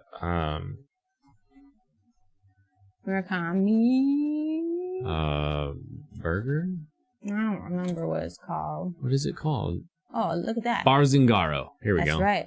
So this is a restaurant food. I'm sure you guys have seen his Takeshi art. Murakami. Yeah, he Takeshi makes Murakami. those cool flower pop arts. It's very famous. So all of the food and everything in the area has the flowers. We've got collectible coasters from there. It's super fun. It's very fun. Super exciting. If you like his art, you'll really appreciate it. The burgers, Wagyu, it's so good. Really delicious, tasty food. Plus everything around it is anime. And I love the cups as well. So I would definitely recommend having like your dinner there, perhaps. And there are also a ton of bars all around Nakano Broadway. So definitely enjoy Nakano Broadway. I would say fun. I would do that if you're an anime person. I think it's worth it. If you're not, if you like anime, I would do that before you do Robot Restaurant every day of the week. It is so much fun. You just get off at the Nakano station and just go right across the way. Right. Super fun. And if you're not that type of person, like I was saying before, if you're a Studio Ghibli person, maybe do that instead. Well, I wouldn't. No. You would need way more time for Studio Ghibli needs its own day. Oh, okay. You need like half 6 a day, hours. Probably. Yeah, you need like 6 to 7 hours of Studio Ghibli. Yeah, and so maybe can you find it real quick? Just so you don't even have to like put it on our list, but just so people can see. So if you're ever going to be on the western side of Tokyo, it's way the heck out there. It's really far out there. It's not even western side of Tokyo. You have to make a day trip to get there. Yeah. I can't remember how long the trip is, though. Maybe like a good hour and a half or something. Yeah, because we took a bus at the end of it, too. Yeah, so. It takes a long time to get out there. And just so you know, for like Studio Ghibli tickets, I think you have to purchase them online before you get there. Reserve your date well in advance if you want to do that. So pretty much as soon as you know what day you want to be there, try and get that day. You might have to be a little bit flexible and switch your schedule around to actually make it work. Right. But yeah, schedule them in advance online ASAP if you want to go. Definitely they usually book out well in advance. But Nakano Broadway, really fun. Even at night, as it gets later, is still a ton of fun over there. Stores stay open like decently late. And then for nightlife, would you suggest Golden Guy? Heading back and going to Golden Guy for the night? Yeah. Yeah, that makes Golden sense. Guy is awesome. So Golden Guy is so much fun. Each of these little tiny boxes here are like 12... Rock Bar Alley nuts. Rock Bar Alley nuts. Oh, Sam says, I'm not sure how I'd feel, Sam. Yeah, again, everybody's different. Yeah, not everybody is a Blaine. Yeah, Blaine's special. But yeah, there's like a ton of fun, like tiny home wall spaces. Yeah, they're all like 7 seats, very, very tiny bars. Some are a little bit bigger, but yeah. They all have some kind of cover charge. They give you like a little snack of some kind to pay for, like that's what your cover charge is paying for. But they all have like a small few dollar cover charge, and then you get drinks. Deathmatch in hell. They're all there's so many funny ones. They're all themed. Yeah, it's crazy. Themed. We went to one that was like a there's like a geisha kind of, like not really. It wasn't necessarily geisha. It was more just like old time Tokyo kind of space. There is also we haven't been to it, and we love the Kathy Cat video where she goes to this old oh my gosh, what's it called? Is it this one? Gyutan Iroha? I don't remember. I can't even remember the name. Oh, we have to figure it out though, because it's the one with the fishbowl. Is that what you're talking about? Yeah. So this place, hopefully we can find it. We've never been to, like Blaine was saying, but I so want to go. You could literally experience what kind of Edo old-time Tokyo sort of was, and you can get a cocktail in like a fishbowl type thing. Yes. This. You guys should watch this video. Yeah, it's watch incredible. This video by Kathy Cat. She eats an entire sparrow and likes it. They've got it's a fantastic there's the Gashi's shop inside this bar. Hakuri Tabe Hanbei. There we go. Like, all this very old kitschy kind of style stuff. No, 8:30. 8:30. We didn't start this until 5 minutes. No way. Until 6:30. Nice, thanks, Sam and Gina. Yeah. Nah, they're at 1:35. So this is no way we're finishing this, but it's cool. Tabe Hanbei. Anyway, yeah, I think there's even more than the one just in Shinjuku. But there is one right here in Shinjuku. Okay, we need to go. So we're excited to go here. We're going to go enjoy it. It's very cheap, too. Yeah, everything's priced as though it was the 1930s as well. Which is insane. Like a $50 or 50-cent skewer type thing or something like that, you know? Even less, maybe. Your other option for dinner, let's say you don't want to eat some weird old Japanese food. You don't really want a mushroom burger or a Flower Guy's burger. You don't want, there's no food in Golden Guy. There's only drinks. It's mostly drinks, yeah. You head your butt on over to Omoide Yokocho or Piss Alley. Okay, I think I'd even recommend Omoide over Golden Guy personally. I like it in a different way. Because most of these are like yakitori, right? These are almost all yakitori. Yeah. These are all yakitori places. And so you get this gorgeous, this little tiny alley. And on either side, every one of these buildings is a little tiny, like 10... it's not 5 minutes, Bill. We didn't start the challenge until 6:30. we got this. Hurry, Blaine, hurry! And so... Yakitori Alley, it's so good. It's amazing if you love like one of the last ones on the list here is my favorite. And just check the menus. Everybody's got English menus. It's a little overpriced for yakitori. Yeah. You'll just be spending like a couple things. $18 for 10 skewers probably versus or like 8 skewers. Other places. So it's not the least expensive, but it is like an iconic location that's like super famous. Kind of like a if you're only there once in your life, like, might as well go try it. Exactly. And I think they do have, like, a seat charge because there's only, like, 7 seats per spot. Yeah, there's seat charge on almost every place you go. Has, like, a couple bucks that you're spending just to sit down. Cool. So Day you're Golden Guy, all that stuff. Day 4. Let's head on up to Ueno. What do you say? Sure. I think Ueno's okay. If you like zoos you're going to love it. Head on up to Ueno.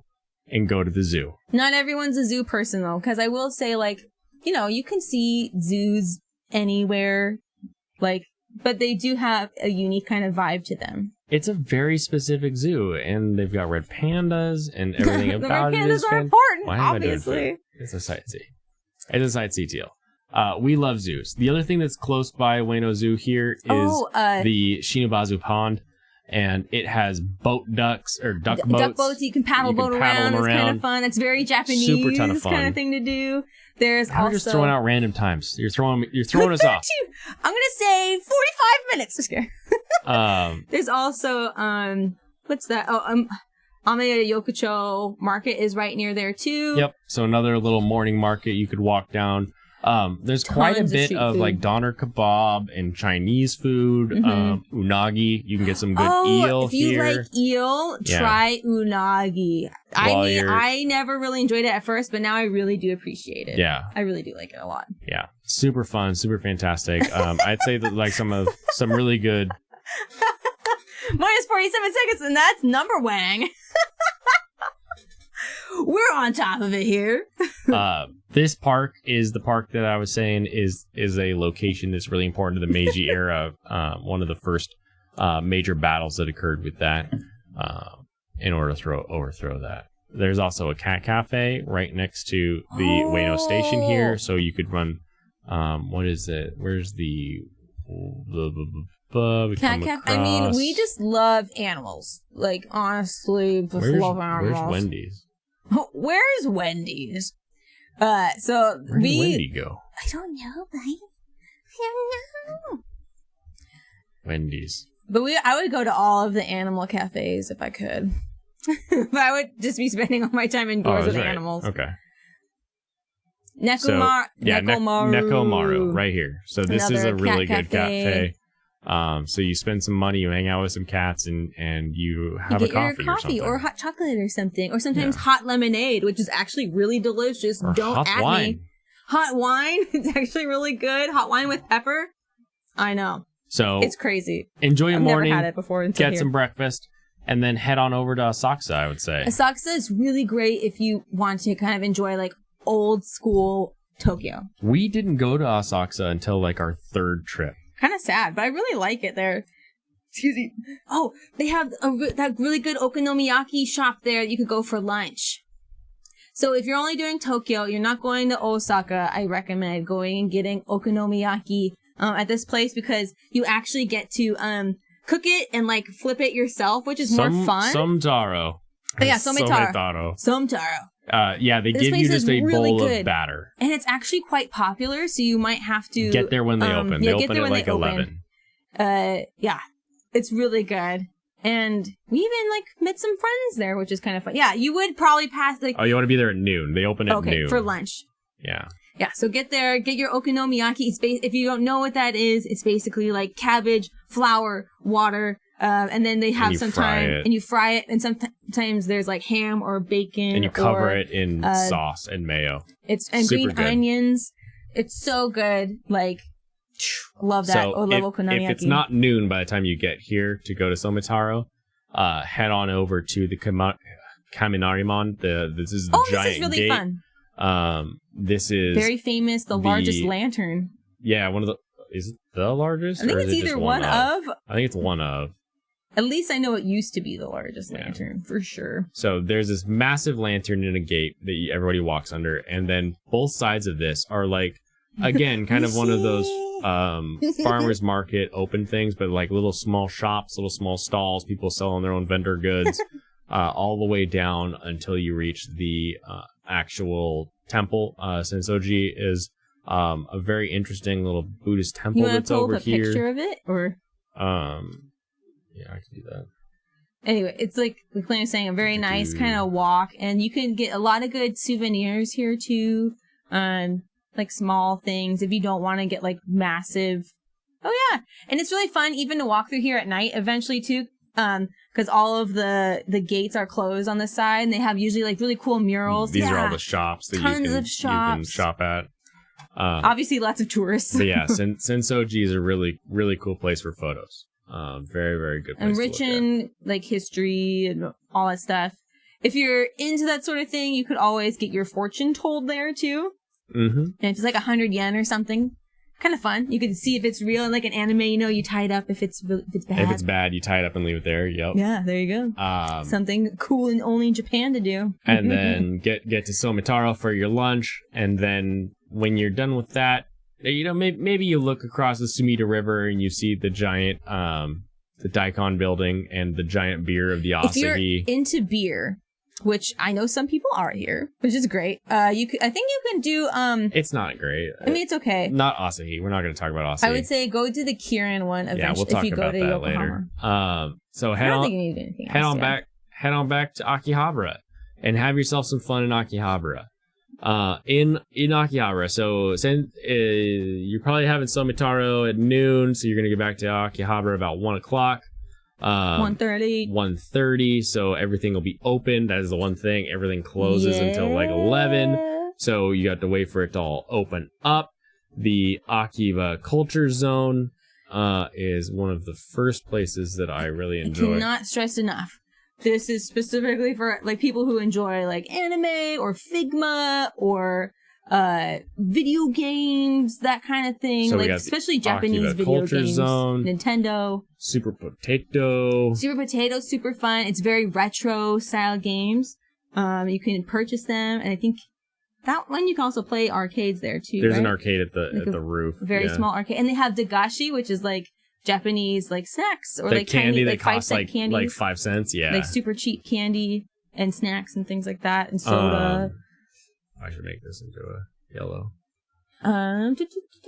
If you really, really like anime and stuff, you want to go to where that though? Mandrake. This is like a ton of levels of secondhand. That's right. Figures. If you want to get deep into that resale, anime. Sumitomo Fudosan has like events and stuff. And last time we were there, Katey, it was Monster Hunter event. I couldn't believe it, and we didn't even know it was happening. Yeah, we got cool coasters. I got cool stuff. I couldn't believe it was Monster Hunter. It was so great. Trader is another really good place to go to if you want to spend some money on anime and video game goods. Hi. Animate is a fantastic store. You have to go in. Not as much buying stuff, but you should at least go in. It's got some cool stuff in there. Sega. That one's really fun because it's actually an art, like a full-fledged, like the UFO cranes and crane games are super fun. Arcades. You can do purikura or like the kind of, photo ops kind of things. Y'all know how much I love Gundam. Go to the Gundam Cafe, grab a coffee or something, take a picture of the bathroom, and then leave. Don't eat the food. To me, it's not worth it. If you don't like Gundam a lot, not great. It's horrible. The food is not good. It's so bad. Not good at all. The radio center, the Radio Kaikon, down here has a bunch of really fun different shops in it. And then at some point it'll be dinner. We'll mark this right now. Is this the one? Third?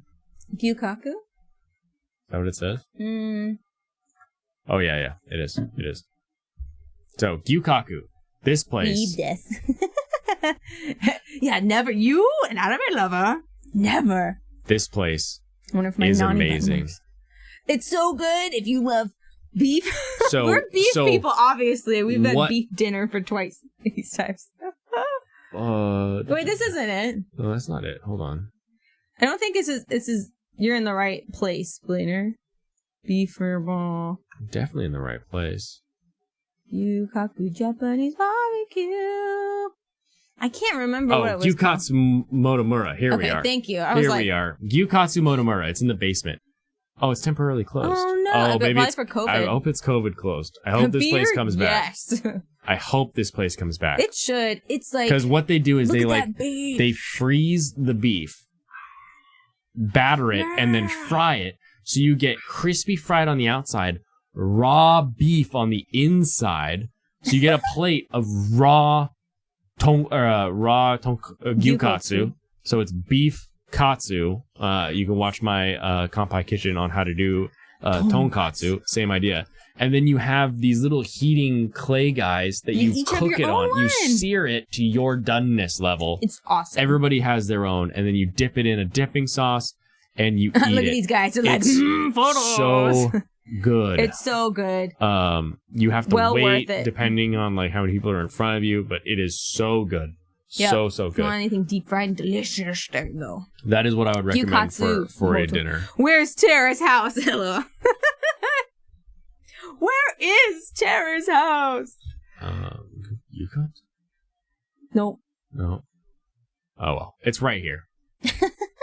Gyukatsu Motomura. Right next to the Radio Kaikon. So and again, we zoom out. What else is around here? Just go to anything that looks exciting. Oh, Ami Ami, another good store. Ami Ami again. If you like anime and figures, I believe it's the best one.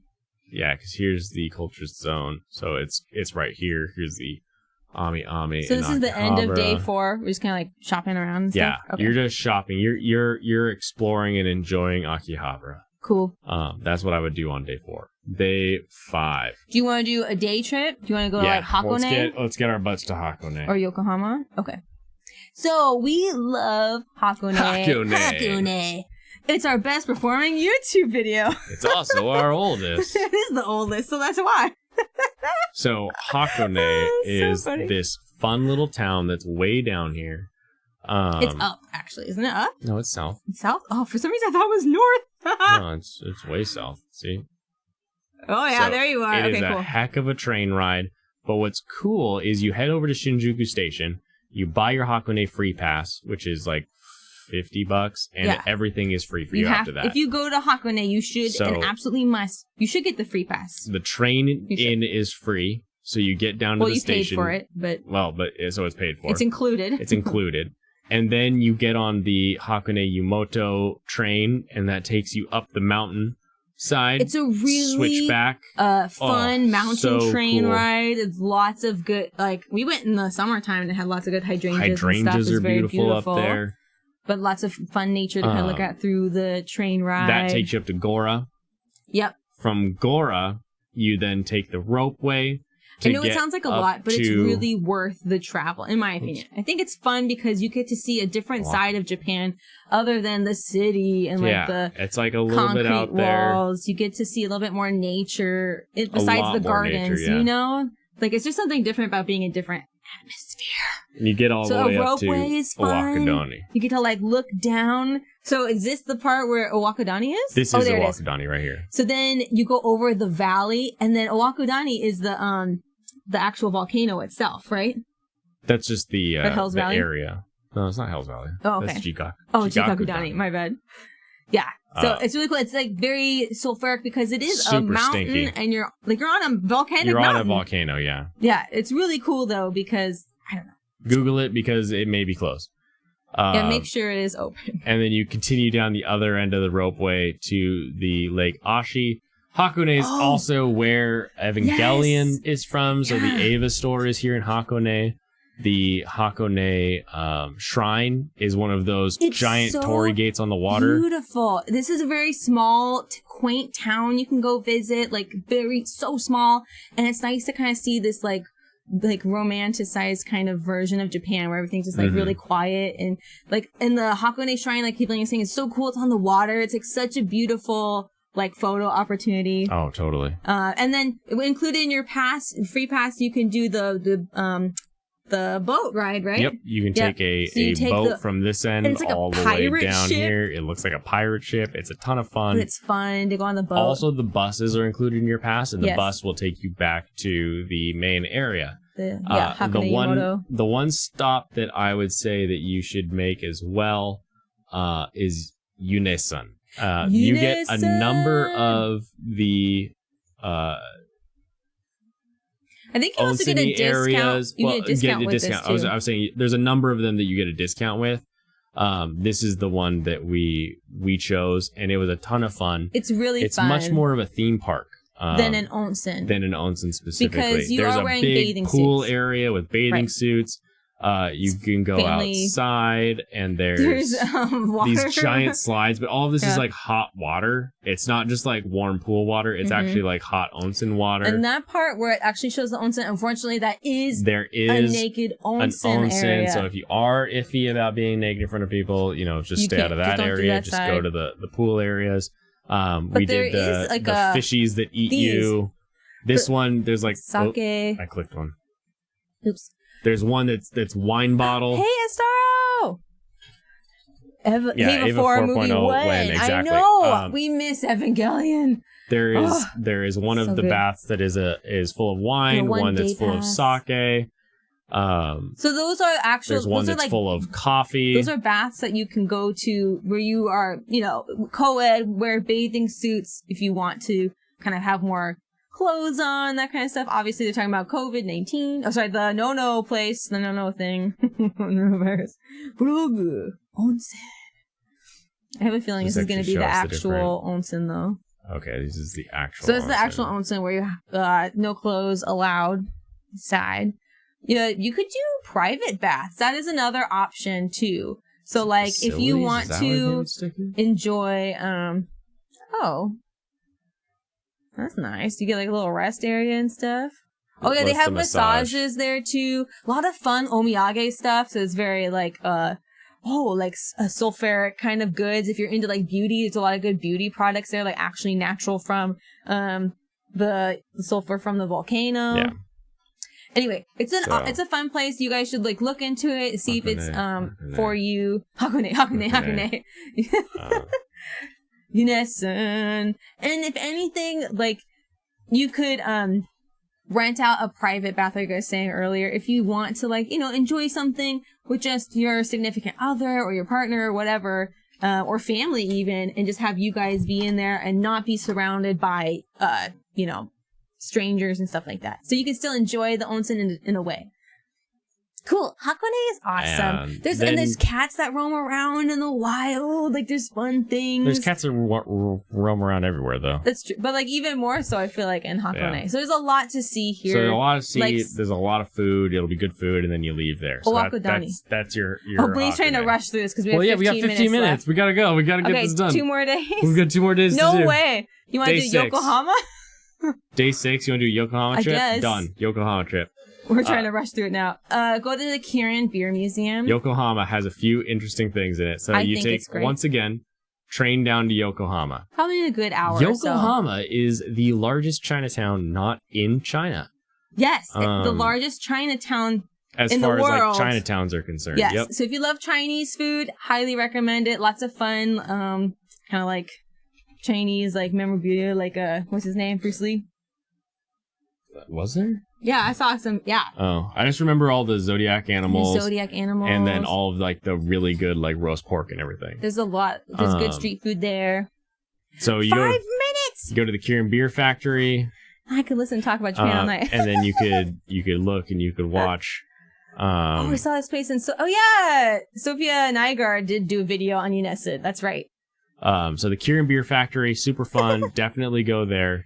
And I think the tour is really kind of fun. Tour is interesting. Because you get to learn more about the beer, and like at the end you get to just try, 3 different types, I think. And like I appreciate Kirin beer even more. Oh, 100%. Cup Noodle Museum is also in Yokohama, and you should definitely go there. I don't think you can reserve online, can you? No, you just go and you buy a ticket. So, but unfortunate thing is you have to go there and reserve a ticket for that same day. That's the only problem. And then walk around and then go back. But you get to make your own flavor cup noodles. And then decorate it. And then you draw all over the cup, and then you give it to them, and they fill it with the noodles. Like you crank the noodles, and you press it in, and then you tell them what flavors to put in, and then they seal it. Yeah, and then they pack it in like a cool little bubble like necklace, so you can like have it around. They put it in a thing, and then they inflate it, so it's like a plastic Ziploc, but then it gets inflated on both sides to like keep it safe. Yeah, it's really funny. You get a nice. It back. But I think it's really fun and worth it. I think it's more geared towards, I guess there's families and things there. There's a lot of history. You learn about how cup noodles came about. It's really, really cool. Some good picture, photo ops.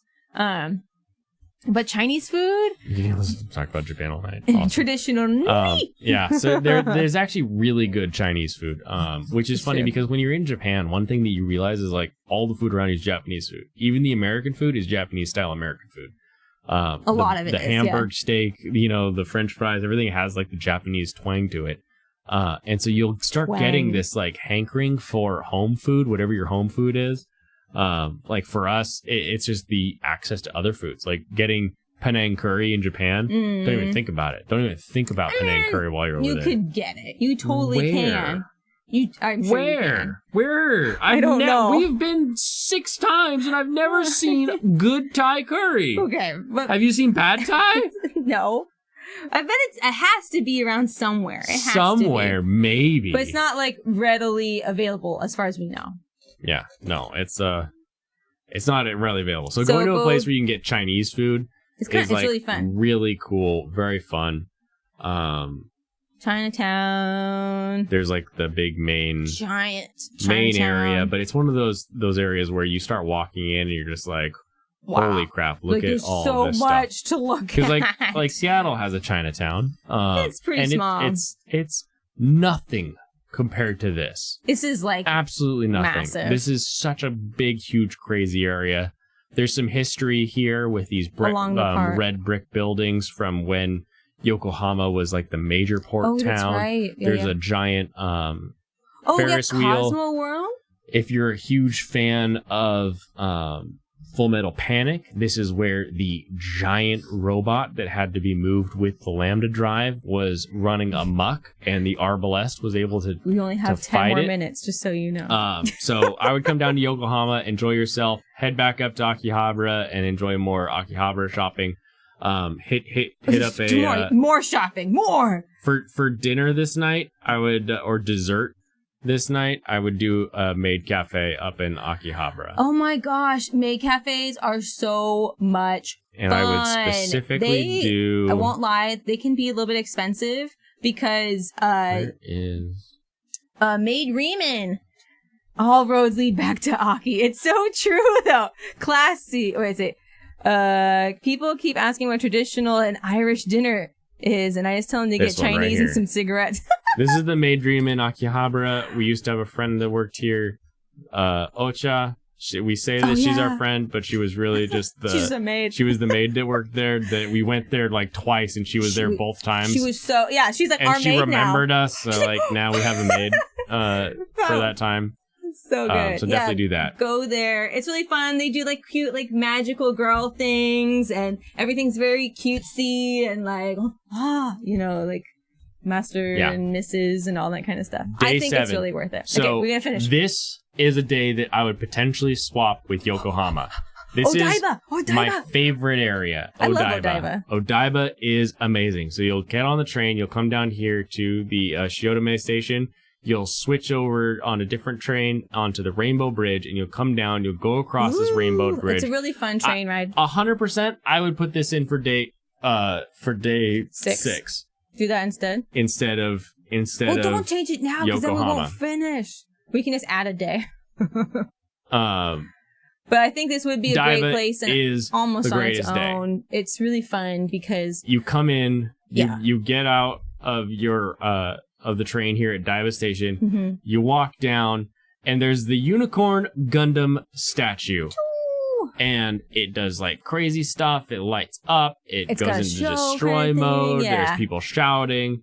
And Diver City, Tokyo, the top of it has the Gundam front, which has a ton of really cool, very unique models that you can only get there for a period of time. You can find these models in Akihabara at some of the other stores, like Tim Tams. However, they won't be the newest and the best one, and sometimes you'll pay a little more for them outside of the Gundam front. Sometimes you'll get them for cheaper, so it's kind of a gamble. So definitely check out the Tim Tam store and compare it to Diver City up here. Then you walk from there over to the Venus Fort area. So the Tokyo Mega Web, Daikin Rancha. This is the greatest or the biggest Ferris wheel down here. It's huge. It's actually on the top of a building. Up until like some other Ferris wheels were built, it was like the largest in like 1996 or something like that. The Toyota City Showcase ton of fun. Cool.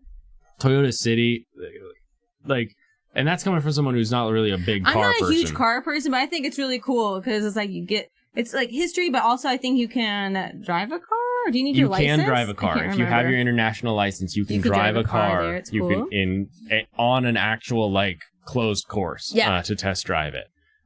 They have a miniature car museum. The miniature car museum is a ton of fun, and they have a vintage car museum with some older Toyotas and some like Chryslers and some really cool cars. And they've done up the entire area as though it were a vintage 1950s Japanese street. It's a very cool looking area in the Mega Web Tokyo showcase. Okay, we got 8 all of Venus Fort is very fun. It you step into it, and it's what I imagine somebody who described what's the canal city in Italy? Oh, Venice? Venice. Like if someone described shopping in Venice to somebody and they were like, "Oh, I get it," and they made this place. The ceiling inside is a sky. There's these giant Venetian fountains all over the place.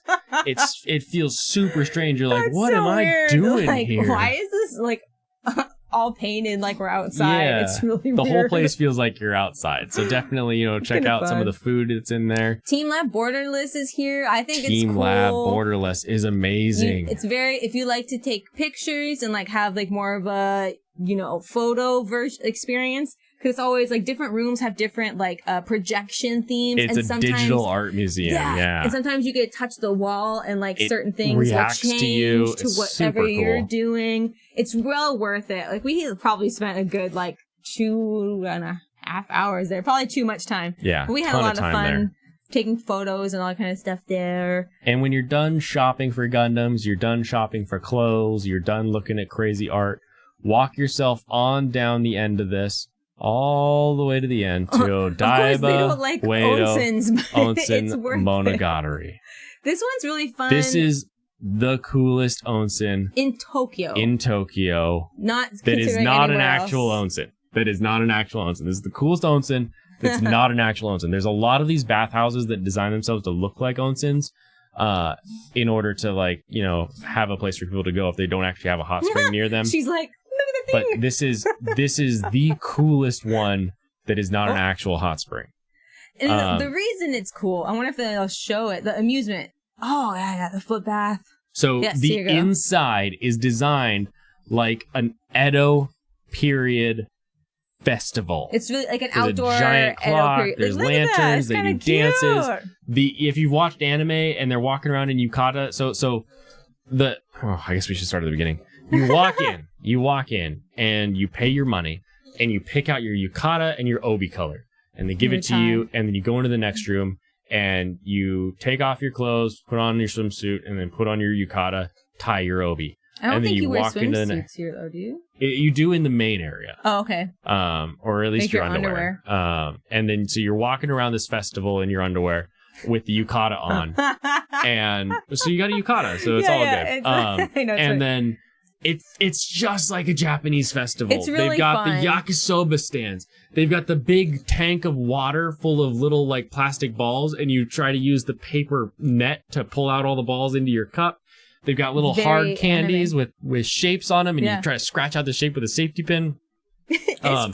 They've got like a string of like toilet paper that's attached to a paper clip, and you try to like get it in the water and hook a like a floating fish and like pull it out without everything falling apart. It's so much fun. So it's all those the prizes. Those very traditional summer Japanese festival You've got games. A bracelet when you're in there that is scannable, and this happens in a lot of places. Uneson does this as well, where instead of paying for your yakisoba like right away or paying for the game, you just scan the bracelet and they charge you at the end of it. Cool. So you can see the Throw carnival games here. Ooh. You do your fortune telling. So that's kind of fun because like it's co-ed there, and everyone gets to experience the like everybody's hanging out. This yeah. Oh, you can get like a big scrub. Yeah, there's really good meals. There's a little hotel built into it as well. There's this outdoor area. That's right. You can where the foot bath together. Is. So there's like a river outside, and it's open, and the floor of the river is all these different rocks for they don't you to walk have across. People. But they don't let tattooed people That's in. so stupid. I hate that. It is very nice. I have a feeling in the future, like Japan will figure out that like at some point, like Yakuza, like sure they have tattoos, but there's also people who are not in the Yakuza who have tattoos. Yeah. Hopefully they figure it out one day. Oh, dang. I really like that one though. All right. Well, we have 3 minutes left. I think we're done. That's our very janky, quick things we like to do. Oh, you didn't even fill it out. Oh. Daiba. Gundam. You want to do that instead? Daiba. 5 minutes for that kicks me off that. Well, that kicks me off that idea. I will say, I know it's kind of annoying, and it depends on how many tattoos you have. Like my friend, when we took her there, she had a tattoo, and we just had like big band-aids that we put on her, and somehow that was okay. But like I feel like if you have like a big piece or something, it might be hard to like cover up. Japan, why? Anyway, so while Blaine's finishing that up, Sam would look like a mummy. I know, right? Like here. But that's okay. And if you're not even into onsens, it's okay. You're like you don't even have to worry about it. So it works out well. And that Studio Ghibli store purchase, Young July, dang. That is a huge oof. Why so expensive? So Sam and Gina, because obviously you guys are planning your trip, and that's like a big part of like why you're kind of here. Is there specific places like in Japan overall, not Tokyo even specifically, that you guys want to go to? I think can we just take a second? What? We did it. I mean... We did it. The thing is, we didn't purchase anything, obviously, but like planning it, I guess. You don't need to purchase it all. So the last day, so it would be like souvenir shopping at Tokyo. Shop for souvenirs. Station. Yeah, so we're not going to do Yokohama, but we'll go to Daiba because Daiba's cool. But you could definitely do whatever you're kind of, whatever you're really more interested in. Because I know some people are like the Toyota obsessed stuff with really cup cool. noodle, and they're like, I have to make this a priority to visit. And that's fine. Hey, go do that if like it's super high on your list, you know? Yay, you did it! Woo! Yeah! Thanks, you guys. Party on down. Party on down. Party on Yokohama down to Party Town. Oh, yeah, party town. All right, so here we go. It's gonna. It's gonna. Thank you. So what's this big space? Oh, just the shipment over here. Got it. Yeah. Now it's more seeable on the stream now. Yeah. Wow. So that's even just Tokyo. Like there is a lot of things you can see in Tokyo, and like we try to maybe go there for about like 5 if we're taking new people there, 5 days so the way we typically plan our trip is we're going to fly in and out of Tokyo, and the first 4 to 5 nights we'll be in Tokyo exploring. Using the Expedia. We'll get all of these major areas done. And perhaps we'll also do we'll move Daiba in instead of like Hakone, so we'll get all of those things in, and then we'll head off from there over to Osaka, or Kyoto first. If you're just doing the big 3, or Fuji. Mount Fuji. Oh, if you have time to go to Mount Fuji. Oh, if you're not doing sort of onsen, want though, to it's stay not in worth Tokyo and mainly Akihabara for the cheesy stuff and shopping food. You're scared of jet lag. Don't be scared of jet lag. It is kind of annoying, depending on how the time goes, just start sleeping on the Japanese clock sooner. Yeah, so and even the day before, we'll try and go to bed around, a reasonable-ish time, maybe 3 hours. Because we fly into the future, and that's nice for us. Yeah. For us right now, it's I could check on my phone what time it is there. It's 8:30 here, but it's 12:31 p.m. It's like the middle of the day tomorrow. there. So it's midday tomorrow in Japan. And what you'll find with that sort of split is that you'll wake up earlier, you'll make more use of your day. 8 hours difference. What hours difference are we? We're how many is that? That's 16? Yeah, I was gonna say we're 16 hours difference. Kind of crazy. No. Okay, so 8:30 to 8:30 in the morning. 16-hour difference. Yeah, we're 16-hour difference. So we have a lot of and it's into the future because of the way that the time zones work. Yeah. So I guess it just depends on it's super weird. Yeah. I try to look at what time we're going to be arriving, landing in Tokyo. Mm-hmm. We all have Tokyo clocks on all of our phones so that we just kind of start acting like Tokyo time the day before. Yeah, as much as you can. And when you're on the plane, just make sure the plane will try to force you to move to Tokyo time, which is always nice. It's really nice. And I mean, I feel like you guys are already kind of night owls in a way, right? So it might not be so difficult, or morning owls. Or morning owls, It might not be as super drastic, or maybe it is. I don't know. I haven't looked at it. Yeah. But and also Skiji, we were planning out, that's all usually the route we go because it helps you be able to do something at it's earlier than normal places being open, but you're already awake. You gotta go do something. Well, and if your jet lag is the opposite, let's say that your normal 9 to 10 p.m., 9 a.m. to 10 p.m. where you are is Japan's so noon 8-hour difference? Noon until 2 a.m. or 3 a.m. Mm-hmm. Just switch it. Do the Shinjuku stuff with the late night bars of Golden Guy, with the next day you go to Shibuya and you do the Niku Daidokoro. You do those things that are super late night stuff first because you're gonna be up. Your body's gonna want to be awake at that time. Yeah. So do those. And just keep trying to wake up earlier and earlier Japan time until you can then on your 4th day or your 5th day wake up early enough to go do an 8 a.m. in Skiji. And just kind of work your way backwards. Whereas we work our way the other direction. Yeah. And I will be honest, maybe it's just because we've done it so much, but I will say usually by the second day you're on their time. You're already kind of too excited to go to sleep for us because it's we have to stay awake for an extra. It's a 30-hour, you could stay awake, technically, if you wanted to, I think, right? Well, it's 24 hours in the future, so never mind. Or you can arrive the next day is what I mean. What are you talking about? Never mind. But, so... Sleep on the plane? Kind of. You, take a few winks on the plane. Wink. Don't wink that plane. Here, you want to make us... Or you can keep this open, I guess. But so smart. Yes. So, jet lag's not a big deal. Yay, so stay in Tokyo and mainly Akihabara. So, are there other fun day trips? I would say if you're planning on a Tokyo only trip, and mainly Akihabara for the cheesy stuff, you may be able to tell by the way that we were chatting about this towards the end here that you want more than just these 6 full days plus 1 half day.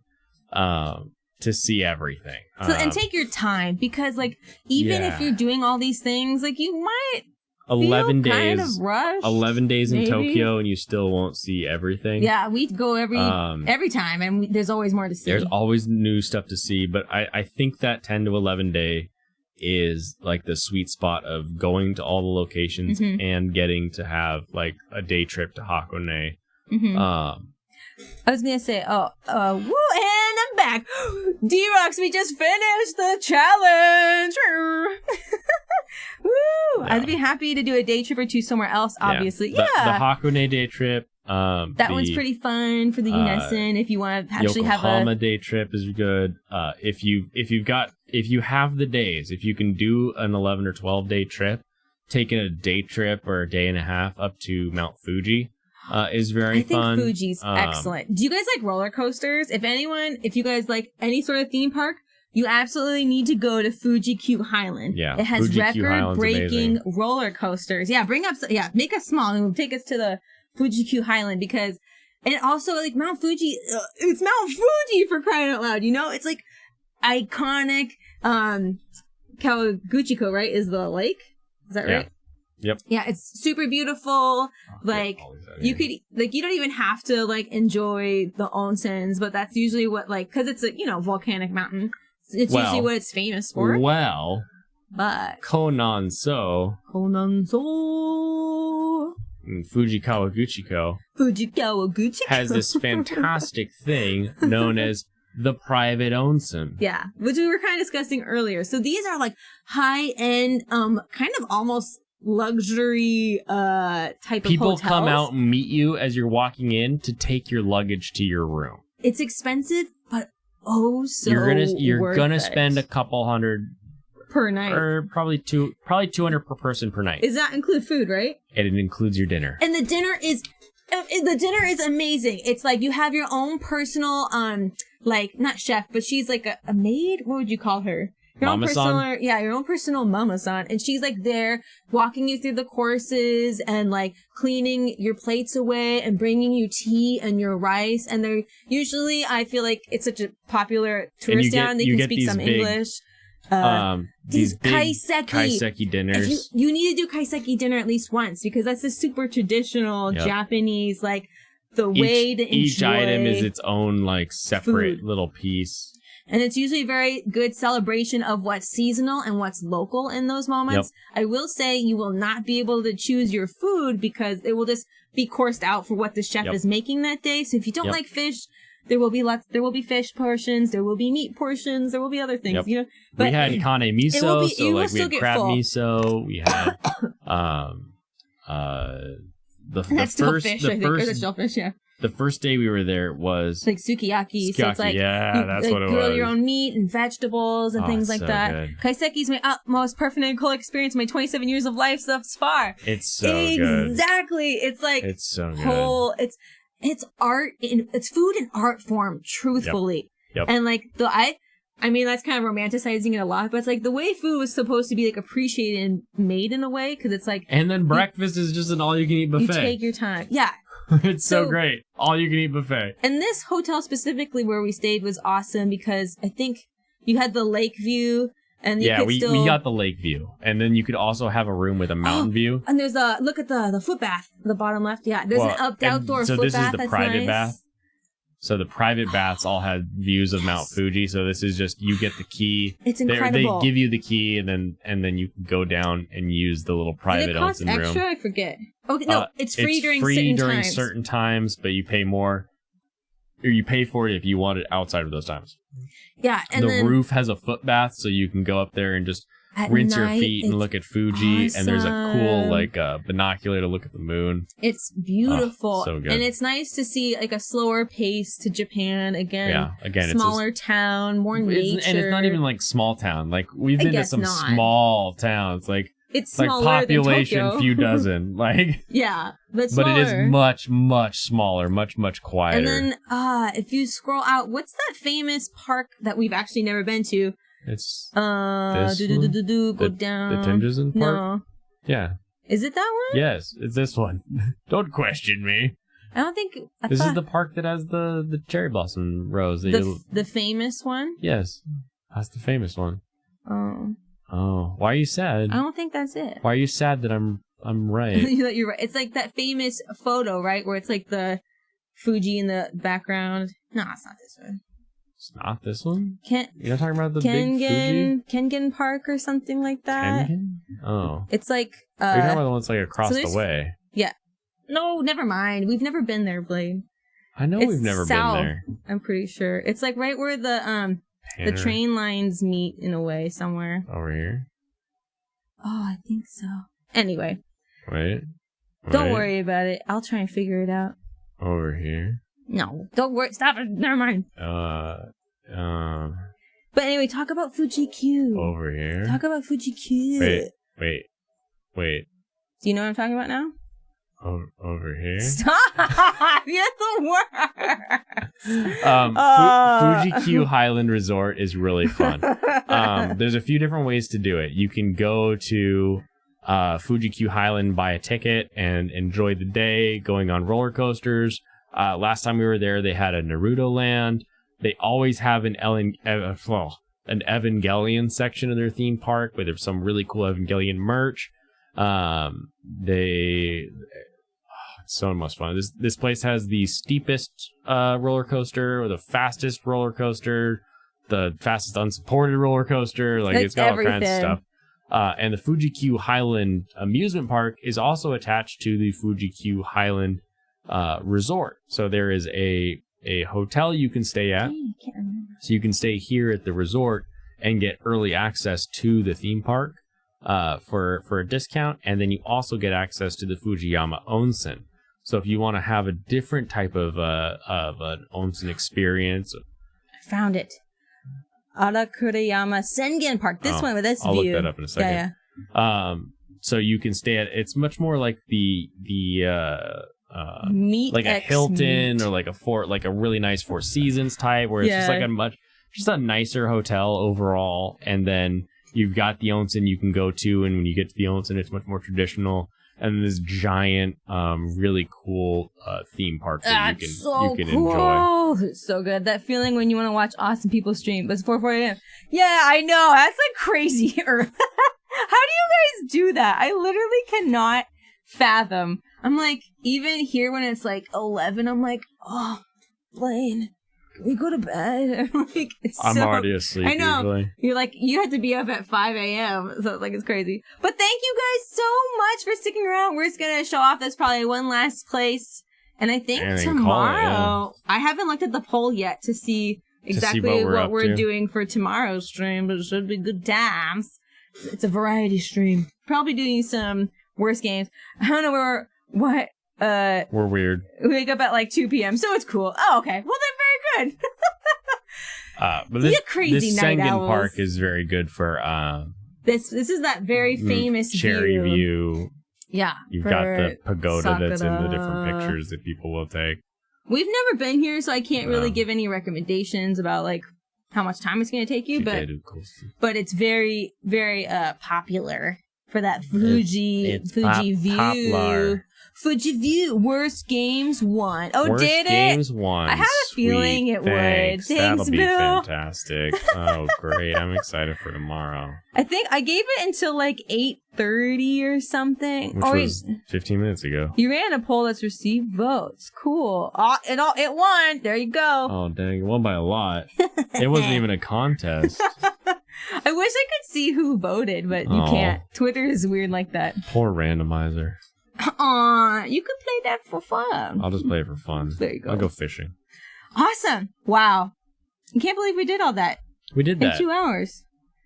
We did that thing. Normally it takes us we're really thinking about like new places to go that we've never been, you know? So that's always the thing that takes time. This made use of the fact that we've done this a few times. This made use of, all right. Yeah.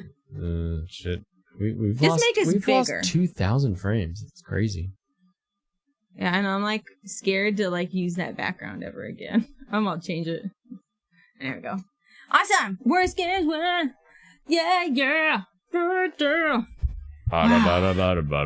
now we can do all of our Japan planning in like 2 hours, right? For next time. Yeah, exactly. We know how to plan Japan in 2 hours. We're so good. Awesome. Well, hopefully maybe next time we'll try and do of course. Yeah, we fly. What are you talking about? I had a fly in my face. I don't see no fly. I want scary games. Well, maybe Scary some games. of the worst Yeah, maybe some of the worst games are the horror scary games. You never know. It could be. I've played some of the worst horror games on Steam, that's for sure. But you know that, like, even, like, not scary stuff, I'll be like... Yeah. Your Oogie Boogie. That was during a crappy Steam game session. Well, we'll have to do some... Oh, it's behind me. Oh, Crap! No. What happened? I don't know. Oh, thank you, Young July. You followed. That's hilarious. Thank you for the follow. Oh, man. All right, you guys. Well, then, we'll be back tomorrow 6 p.m. Do some of the bad games of Steam. Some of the worst games on Steam. Time to get angry. Time to get scared. You are so I'm tired. We do a lot of work today. I kind of want to go fishing, but I don't know. Maybe I won't. Do like 10 minutes, put you to sleep. It'll be great. All right, you guys. Did I feed the fish today? Yes, you did. Dinner? Did I feed the fish their dinner, though? I don't think so. The outside fish? All right, these are real problems that we have to think about and worry about. I think they're okay. They can survive like 3 hours without food. There was a dead bug in the pond. They can eat that. Thanks, you guys. Have a great night. I'm sure, we need to sign off. I'm sure they'll eat that dead bug. All right, you guys, have a great evening. See you guys tomorrow. See you at the 6 p.m. The 6 p.m. We'll see you then. Bye, guys. Night.